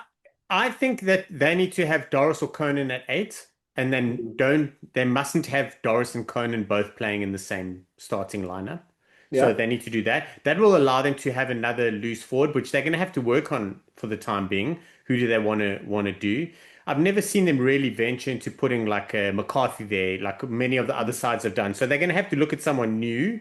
Maybe Timony forces his way in there more. I don't know. Not having Low is pretty big, especially with Balakoon, because they're both really good under the high ball. And both offer quite a little bit of something new, but something totally different. Like they're both relatively unpredictable and are game breakers. Same with Hansen. And Keenan's pretty solid, but I've seen he's been under a little bit of pressure lately from some of the fans. Like I think he's okay. I don't know who else they're going to put at 15. Probably Hansen would be the next safest person, but they're not going to do it. I think Bundy and Aki McCloskey must start. Maybe they look at moving Bundy to 13, or maybe they need to bring in Hume, and that other big kid also at Ulster. Oh, Postlethwaite. I wanted to say Prendergast, but yeah, Postlethwaite. He's a freaking giant. Like they've got guys, but it's what we spoke about last year, where you're like Ireland, you're taking too long. Like you are going to be plugging holes as an emergency instead of integrating and then having the opportunity to pluck this guy here and there and everywhere. Yeah. So yeah, the other thing is something we haven't mentioned, but if Gibson Park goes down, or if Gibson Park has 2 bad games, what happens then? I've just broken something. What happens? So Casey's not playing that well these days. Yeah. No, and they're under a bit of pressure. Like Ringrose has the ability to be immense, but if you show me the best Ireland 15 as a current fan of Farrell's setup and as a slightly changed setup, and you say to me this team must go on and win 4 knockout games in a World Cup, I'm gonna be like, I don't think so. Yeah, like it looks a little bit. Like by the time if they reach the final, which they've got a good chance of doing, okay, it's going to be such rare air. Are they going to be hitting their strides and be in a comfortable space, or is it going to be nerves? Or have they going to have overcome those nerves because they beat the quarterfinal hoodoo and the semi-final hoodoo that they never had because they never reached one? Now they're in the final. Is it like no pressure? And then it all comes good because they've got the ability to beat a side, and they're not going to be going against the big guns for 3 games in a row. That is a very big bonus for them. But I don't know. They're just very shaky. Yeah. Yeah, I mean, it'll be interesting to see how they go, I think, in the next few months. With maybe just a few final quick things. I mean, I think that's our favorite thing to laugh about, but I can't believe that Leskis, okay, he is announcing his squad on Thursday, so there is a handover, so it's not going to take 4 weeks for him to come in. He's announcing the red squad for the next Super Rugby tournament. He's gone back to Queensland. No, man, Shaun, please, I can't do this anymore. Like, I just want to see Leskis in the coaching box for the Wallabies at least once. Like, can this thing be done at least somewhat properly? It's going to be such an interesting squad because either if he continues picking what Joe Schmidt does, I mean, fine, fair enough. But think there's a very good chance it's going to be quite different.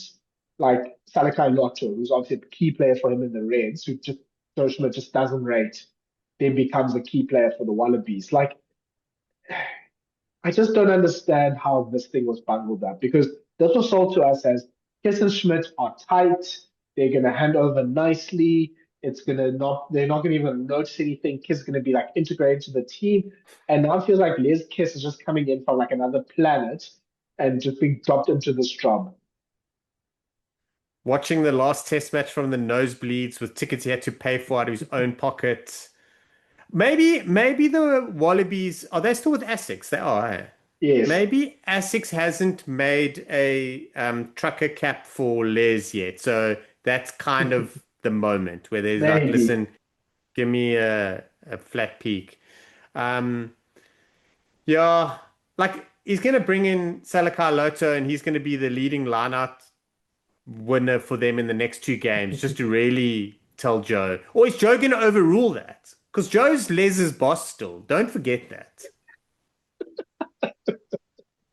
So Oh, he's this going to be thing's so like, this stupid. is my team. It's going to be like the beginning of the movie SWAT. It's like, listen, like, let me pick my own team. And if you hate them so much and we fail, then you can shit can the whole lot of us. But, or is he going to be like, no, you can't have him, you can't have him, you can't have him. Yeah. Okay, Sean, I think we can end here. I think this is a good time to transition into our chat with Charlie Morgan about about what's happening with England, where England are, and sort of the aftermath of the Argentina versus England game. Here with a special segment, we are joined today by Times journalist Charlie Morgan. He covers England rugby. He has an eye over a lot of rugby around the world as well. He was here just a few weeks ago in South Africa for the Springboks versus England game as well. So, Charlie, you've been on the podcast before. Yeah, welcome back. Thanks for joining us today. No worries. Thanks for having me. I think maybe just to start things off, I mean, obviously Saturday's game was absolutely crazy between England and Argentina, England winning 31 points to 24. Are you part of Steve Borthwick's negative committee? Probably. No, I am. I wasn't on the ground, so I'm not sure whether that excuses me, but it seemed to be sort of addressed to the whole media, didn't it? So yeah, so I guess I am. I guess I am. Yeah, I mean, Steve Borthwick, if, for those that didn't see, sort of just going off on the English media for asking questions about, their discipline and the issues that they've had in the last eight test matches. It's, I think, 15 yellow cards and one red card in the last eight test matches, which I think is probably close to some sort of record. Four yellow cards in this game as well. I, I was listening to your colleagues' podcast about sort of discussing sort of that post-match press conference and thought maybe the reasons why you can understand in a way both were trying to be a bit punchy, but we can't ignore the problem that there's just this wild thing about discipline of England right now. And I think it's not obviously foul play necessarily. It just seems like just when pressure gets to them, they tend to do whatever. Yeah, they sort of go over the line there. Oh, totally. They're poor decisions, and I think they're poor decisions sometimes compounded by the pressure that they're under in those poor decisions. So after those poor decisions, sorry. So um, and you have to take, I guess, each card on merit, but a lot of them are really rash. Like they lost to Italy for the first time ever, and some of those and two of those, one was a sort of slightly unfortunate high tackle from Sam Underhill, who was just a little bit upright. That happens, right? It was a bit like the Tommy Freeman one at Ellis Park, and then that's compounded by a Maritoji slapdown when it's somebody sort of trying to change the momentum of something. I think there is something in, and I don't know I don't know whether I'm overthinking this, is whether they are spending a lot of time without the ball sometimes, and Mm. that can make them just more fragile and certainly more susceptible, given how officiating seems to be going, to giving away penalties, and then therefore giving away penalties for sort of repeated offensives. Guy Pepper was the guy that sort of I guess again to go back to Ellis Park as a good example. First one's a mistake, and then there are a few penalties on the back of the pressure that the Springboks were just exerting on a pack that had to sort of make their changes, and then Guy Pepper was the guy that took the bullet with the second yellow card, and that was sort of similar to Saturday, albeit sort of in two cycles with going down to 13 twice, which is just mad. And to see it at a kind of, you're at the point where you're kind of going, clutching for positives a bit, although I am encouraged by some aspects of how they're going, but they won in Argentina, which is a tough place to go, despite being down to 13 twice and being on the wrong side of the 15-6 penalty count, which is mad. It just goes to show, it really goes to show the mountains that they're giving themselves, and actually sort of less optimistically how fragile they can be in this sort of state that they're in. Charlie, like it's a good point, and you made me think now, like, so England really do struggle when they are not in control. And I know it sounds like a weird thing, but there are a lot of sides that can manage that. Like they can be okay with not playing with the ball, or okay with being semi-dictated to, because they trust their rush, or they trust the processes more than the fear. This is the 2026 has been a tough one, and it has exposed a lot. And one of them is the way that we touched on, and everyone is really seeing, is how Steve Borthwick is dealing with it, and that is like he seems to be focusing on the negative by bringing the negative up all the time, as opposed to kind of like making a little bit of a chirp, but then really trying to look at the other things. So the pressure's getting to him too. Where's this going to come right? Like who's looking at who from a management point of view that's going to lead the way? Because I always like to talk about, like, if you're going to bring a youngster in, you've got to have like some experience either side, because at least if he looks over, there's not another guy who's like a deer in the headlights. How's that going from a management point of view for England? Well, this is a great point because he's part of a young coaching staff, and I think where the break maybe comes in is exactly that, because they've sort of scrambled to the end of this season, and now we were just talking off air, weren't we, about how the South African season is just this one rolling thing. In England, we've now got a break before the start of the domestic season in September, and then England don't play again until November, and that is, I think it's a really opportune time. And I was actually thinking of the last time, and I kind of hope I'm wrong because it's a bad omen if I'm right. But I think I was last on this podcast potentially in 2022, where we were talking about how England had just scraped through against Australia, and I was like, well, okay, it's so similar. So it's such a similar time. But in that time, we got to November.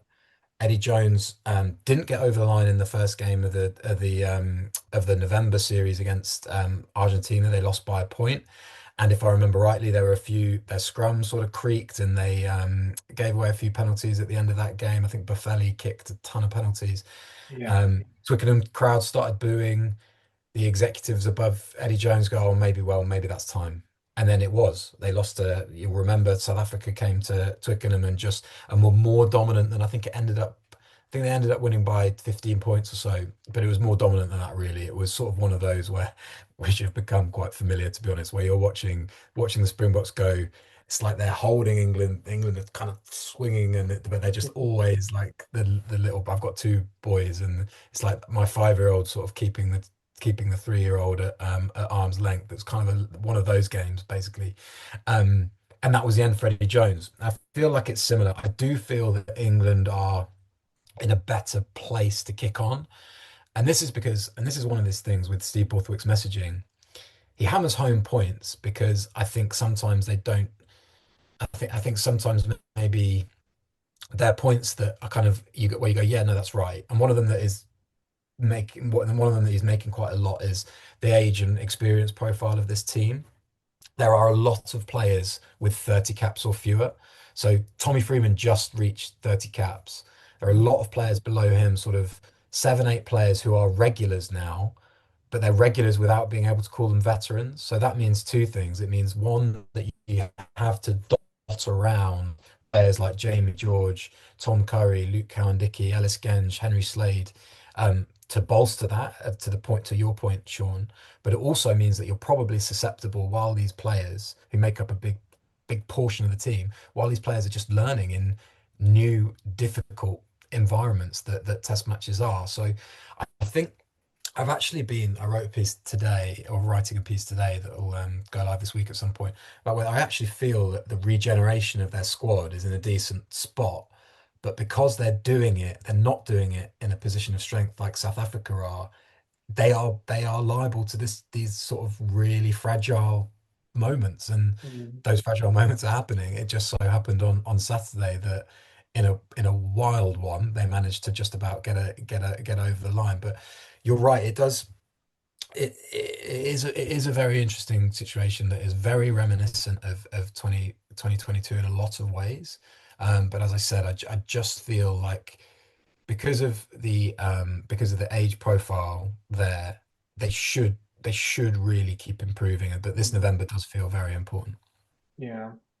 I think, yeah, you look through that squad, there isn't too many gaping holes. I mean, they could do with a six. They could do maybe with an inside center. But I mean, Chisholm is not a bad sort of makeshift there. You have, Seb Atkinson, I think, is starting to grow into the role, and you could get Lawrence or Janssen van Rensburg into that sort of crash center position as well. It doesn't feel like it's a lack of players. I think their prop stocks are really good. Joe Hayes, I think, I mean, I was saying to Sean during the day, I think he was announced the player of the year for England, right? If I'm not mistaken. But Yeah. he's if he's not that, he's definitely mine. So it's not that. So I would wonder, Charlie, what would you think has been sort of big lesson for maybe the last three tests or maybe this whole year for Steve Borthwick? Like, what are things that we're going to be like, are there things we're not going to see again? I'm hoping you're going to say Tommy Freeman at 13. Like, what are the things that you think Borthwick is not going to sort of, yeah, it has learned from these last few test matches? I think if it's not too sort of fluffy, I just think the general purpose of that performance, or certainly that first half against Argentina, I think that to me was reminiscent of how they played in Paris, except even Mm-hmm. more convincing. And I think maybe it might. I know Fiji were extremely poor, but there were just aspects of that performance too, where they just tighten things up around the attacking breakdown. I think they'll take a lot from, as gruesome as it was, I think they will take a lot from that first 15 minutes against South Africa, where every sort of crack of their game was scrutinized. They went in without, and they were sort of, you know, it's quite tough on tour to be hit by an appendicitis to your preferred fullback when your other fullback has a bang and can't play, and then you're playing with Marcus Smith at 15, and you're trying to get those wingers to backpedal and take the ball rather than, and that the aerial game really there. Well, it wasn't everything; it was a huge part of it, but I think South Africa really showed them a lesson, that the defensive breakdown just really ferocious there, while being disciplined enough to sort of just control that area. So again, to your point, Sean, like South Africa just were really comfortable without the ball for a lot of that. But I think England got their game on the field enough to come back to 31-21 when the Freeman yellow card happened. There was just a glint of light there that you thought, well, England are going to make this an awkward finish at least. And I think making that an awkward finish and then winning the next two as they did would actually have made it a really positive tour. I think the way that finished, maybe the way that South Africa game was bookended, showed them enough while being quite jarring for them. Other lessons, yeah, I agree on the scrum in general. Actually, I think that's a asset. I'm surprised. I think deep down, Steve Borthwick was kind of quite obviously not pleased with the Maul directive change, but actually, I think if he now takes stock, he has the assets to make that into a success. And actually, I don't know what you guys think. I don't think it's been as massively influential as maybe people feared. I think it just looks tidier and It um, allows the mauling teams to maul better, which yeah, previously wasn't happening. We went through Yeah. 2 years where if you got a guy caught in there, you were never getting the ball free. It was the most frustrating thing. yeah, But inadvertently, it's brought mauls back yeah, into contention. yeah. And I just think I think it rewards dominance as it should. And England are well placed there. They're probably, the in the bracket down from South Africa would be on their own as to how much they can capitalize on that. I would put England in the sort of, just below that. So that's going to be encouraging. Yeah, it felt like Finn Smith's team, which I think is a step forward because there's been that uncertainty around 10. Um, Pollock I think they are going to have to figure out how they start him, I Mm. think eventually, but I think it can only be encouraging that he's influencing test matches I mean, I know he got a yellow card, who didn't, but but he was really influential in turning that game around. I think he Yeah. got three carries for, I don't know, 50 odd meters, say, and And those. one kick for 50 odd meters. Yeah. He's a really skillful player, and he's influential as well. And so that was a big sort of positive. And just to go back to the purpose point, bringing Manie Feyi-Waboso and Tommy Freeman into games, which I think you do more with Freeman as a right wing. Um, that is has to be a positive. It has that first half, and actually probably throughout the game, that just has to be up in lights as to, this is how the England team has to be making the most out of their best carriers, because they did that for large periods. Sean, just My issue so just with before you go, and just to note something, Feyi-Waboso had 12 carries on Saturday. Sorry, we had 9 carries. Like, that is gold dust for England. Like, and I feel like that's something that they need to just work out ways. And it wasn't just passing down the wing. They also looked for work everywhere. So I think that's definitely a big sort of positive to build on for later, I think. Massively. So I had that impression watching live, and I went back to, so 21 out of exactly 100 total England carries. Mm, And so if you're getting a fifth of them, and I looked at compared that to, it was 30 for both of them. It was 13 out of 117 at Ellis Park.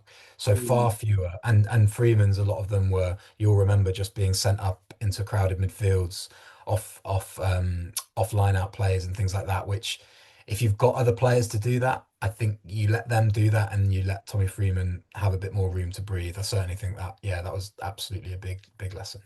mm. and also having Slade at 13 because his willingness to Yes. distribute. But I wanted to touch on something that I've picked up with Borthwick. So one thing I'm going to say is I'm a massive Henry Pollock fan. I rate him. I think he is unbelievable, and it's very difficult to wade through the shit in South Africa to try and get people to actually see that. But I mean, I'll always send them to the Saints versus Leinster game, and then they can watch Henry Pollock not do the fluffy stuff. But I almost feel the one of Borthwick's biggest drawbacks is, like, if he does something, it almost, for argument's sake, if you look at it like positions on the field, like front row, locks, loosies, halfbacks, midfield, and back three. If he does a tweak for the midfield, then it comes good, but it messes up his back three. Then he has to go to the back three. I almost feel like every single time he finds something, he then goes and tweaks with something somewhere else. And it's coming good for the starting 15. But what's he doing, and where do you see the bench going? I think Steve Borthwick has the greatest squad of players, like, and I'm talking like a wider squad, like 30, 40 players that I think England have seen in maybe forever. Um, the maybe the best side they've had is that 2019 side that beat the All Blacks. That obviously the World Cup winning side. Those are good 15s, and there were good 23s in there. But I don't think he's got a side as versatile and as good. He's got the access to that anyone has had before. How's he going to balance this loose trio, the bench? Because not bringing Pollock into the game for more time is frustrating for everyone. And even if he brings on a whole new loose trio at halftime, he has the ability to do that, and the players. Do you think that he overthinks things, or do you trust that there is that plan there that he's working towards, and he knows how to patch those holes? Well, it's a great question on the bench, because I'm thinking that over the last couple of games, because he's reverted to 5-3 over 6-2, which seemed to be the kind of go-to. And I wondered just at the start of the it's bad that you're thinking this at the beginning of England games now, but you're watching England start well and go, is this going to unravel at any point? I feel like it might, and I'm wondering how. And the Pumas game, because they picked Matera and a guy called Joaquin Morrow, who's been awesome for Leicester Tigers this last season, on a 6-2, and you thought, well, they're gonna come down the hill quite quickly at some point in the second half. I do trust that he is thinking about ways to start Henry Pollock. I think he can look at, there's a couple of things. I think he can look at how Saint Northampton have done it. And he might not get the exact profiles that Saints have got, because they've obviously been able to recruit around what they can see coming in, or what they have at the club in their existing squad, sorry. But I think they'll need a big carrier. George Martin works in that sense. I think they probably need an extra bigger carrier at 6, and I'm intrigued about Chandler Cunningham South has got 22 caps under Borthwick, and he made his debut this World Cup cycle. So he's clearly a player that Steve Borthwick is curious about, and sees as kind of a big piece of him going forward. Yeah, the other thing is that when Henry Pollock has made his single start for England before now, it was against Ireland, and if you look back, you can appreciate that what they were trying to do, which was, a lot of kicking volume, spending a lot of time without the ball, trying to overrun Swarm Island. But he was in a back row with Tom Curry and Ben Earl, and then they had Sam Underhill and Guy Pepper on the bench. So basically 3 of the same player as far as athletic profile, you would say, give or take a little bit. So I definitely think that the lessons have been there. And yeah, I would trust that, but I am really, really, really intrigued as to how they go with 5-3 or 6-2. I was a big sort of, again, really interesting that you bring up Henry Slade. His capacity to cover 15 has been a big sort of tick, I think, for this campaign just gone. Eddie Jones sort of knew he could, and played him there a little bit, but just to reinforce that is good. Marcus Smith at 9 was a kind of accidental thing of the Fiji game, and he said that he hadn't ever trained there, so I'm not sure how lasting And he that looked is. comfortable. He did, yeah, he did. I mean, he's just good. He's just a smart rugby player, right? He's like, yeah. So that was kind of a handy bonus, but I think it will end up as, and maybe one to look out for is how much George Furbank covers 10 over the next little bit. He started a test there. If he gets a little bit more time in camp, and they clearly want him to be the go-to 15 for the World Cup, but if he's around the camp a lot more, I think he might. If he maybe gets more game time at 10 during games, I think that will be their key to go all in on 6-2, and then they'll have probably a bopper because they've got George Martin, but what they've done is take off George Martin and bring on Pollock in most games, and then therefore that's kind of pushed them into that light back row again. I think there's going to be some games, certainly South Africa, probably France, where they need heft. They need three big guys. So, and certainly to keep Pollock on the pitch. So that's certainly one to watch. But I do have confidence that they work around. I think they're just going to have to really think about how they keep Henry Pollock on the pitch for 80 minutes, because he's a sort of guy who, as you'll have seen from his club stuff as well as his test stuff, it's almost like he gets gains in the last. He's so fit that he gets gains in the last 10 minutes of the first half too. He just keeps hammering. It's like pounding the rock, and eventually kind of comes good. But so it's just in their interest to work out how to get a balance that suits him. Yeah. I mean, it's so difficult for England in a way, because it feels like there's almost some places almost like an oversupply of great players, like these open side seven and a halves, like Earl and Pollock, and you also have like the 6 and a halves with Harry and Underhill and Pepper. I mean, Sean's not going to be disappointed if I don't mention Ted Hill into that as well. You then have like these 4 really good locks, probably world-class locks. Alex Cole's really come off really well, and you have three really good fly halves, like, George Ford. I'm sure George Ford's gonna come back and sink a drop goal in the World Cup. I'm absolutely sure of it. I don't care if he doesn't play until now. Him and Andre Pollard could not play another game until next year, and they're gonna do something in the World Cup. But then there's just all these gaps you need to fill with that. And I guess it also comes back to the game plan question, Charlie.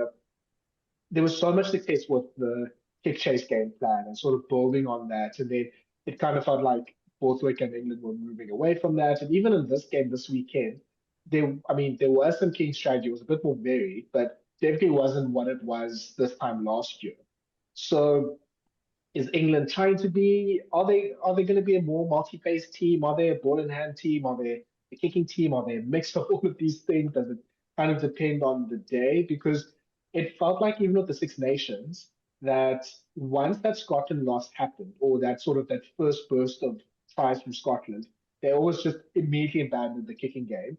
Like in Ireland, it felt like they were trying to run with the team that was trying to kick, and it felt a bit muddled. And then they got sort of something with the France game, they got something with the Argentina game, and I don't know. I'm genuinely don't, and I'd love to hear what your thoughts are. I don't know what box to put England in, and which is maybe a good thing, but I'm kind of worried it might be sort of something that turns against him as well. And maybe it's part of the question is who are the players that can fit that. But your best teams, I guess, in the Premier are also ball and play teams and want to carry the ball as much as possible. So where does Borthwick fall into that? Is he kind of pulled by sort of the Saints and what they're doing, or does he sort of move to what I think he's probably more of a pragmatic type of approach?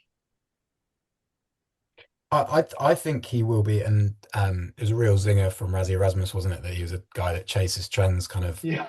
sort of intimating that he's reactive. I do think Mm, he will.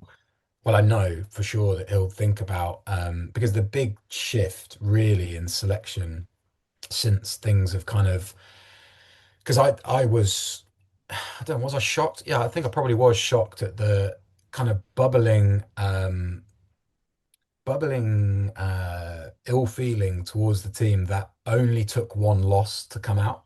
So it mm, took the Scotland loss after a run of 12 test wins for people to go, God, I'm for people to clearly be unhappy with the side, and then mm, obviously that was compounded by Ireland, which was just a really poor performance, and then Italy, after you change things up, that then looked just really neurotic, and then they've sort of kind of gradually, notwithstanding that first 15 minutes and the last 10 minutes in Jaco, they've sort of got a little bit more rhythm back now, and I do feel that they can be kicking variety has to be important. I think they need to at least, judging by the way the game is going, they need to be able to go multi-phase, I think, and they need to have a bit of purpose about, as I said, a bit of purpose about how they go about using the ball. And I think that was encouraging against Argentina. I think the big lock is the big departure. So from the three sort of mobile scavengers, which really suited the contestable kicking game. I think the change there is the bigger lock, both to give them a bit of game line presence and make their line out more assured. And I think that's the profile. That's why I mentioned Cunningham South. Ted Hill would fit into that profile too.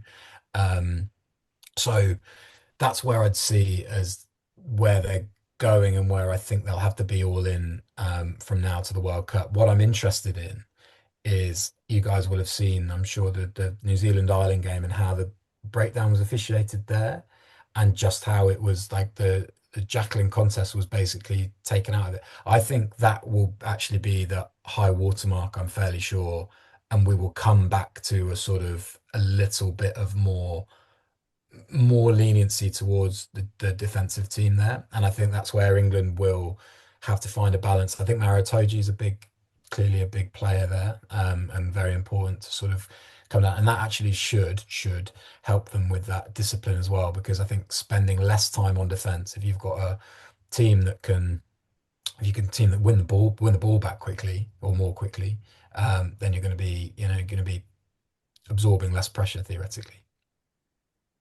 yeah. Well, Charlie, thank you so much for all of that. Just one more question before we can let you go, just about rugby's greatest rivalry and that coming up in a month. Obviously, you can kind of watch that as a innocent bystander more so than having to actively work. I mean, obviously, I think it's quite clear that South Africa are the favourites. New Zealand is cooking something, though, and I think that Ireland victory shows something. Where do you think is sort of the tipping point for New Zealand? What is like the one thing in their game? Is it the speed of ruck that they had and just how ferocious they were in those first 20, 30 minutes? What do you think can be the difference point in that series? I think the whole game is South Africa slowing New Zealand's ball down while getting high in the 13 channel and cutting off New Zealand's kind of ability to get to the edge. And I'm really intrigued. It was just something I sort of thought pretty absentmindedly, to be honest, watching them. But as New Zealand flood kind of two players around sort of from the blindside wing, the amount of touches Will Jordan got on the opposite side of the field against Ireland was massive. And I'm just really interested to see how many players they get curving round from the far side to go after Jesse Kriel's press and the press beyond that. And so from sort of 13, 14, 15, that seems like the game to me. And whether they'll get deception by the guy pulling it back across one player to the next player coming round. That feels there's going to be so many games within a game, and I, as I say, as you say, I cannot wait to watch that as kind of without having to work on it or work with it being sort of quite fun. So, but it will be great because it was kind of, and just as kind of, I just feel like that will give us a really good idea of where the game's headed as far as kind of focus areas for officials and tactical trends just heading towards the next World Cup. It's going to be so fun. But yeah, that would be one thing, how that New Zealand, like sort of how an attack that wants to keep the ball in hand and move the ball through their hands and rack up 200 plus passes a game, how that goes against a really organized, fierce, coordinated defensive unit. Yeah. Thank you so much, Johnny. Thank you for your time. And yeah, definitely going to be looking out for that as well from the South African New Zealand perspective. All the best with your off season as well. As much as the players have an off season, hope you can get some rest and relax and gear up. I mean, next year is going to be quite big, I think, for everyone in the rugby space. So yeah, all the best with the rest and good luck with that. Absolute pleasure, lads. Thanks for having me. Ciao, ciao.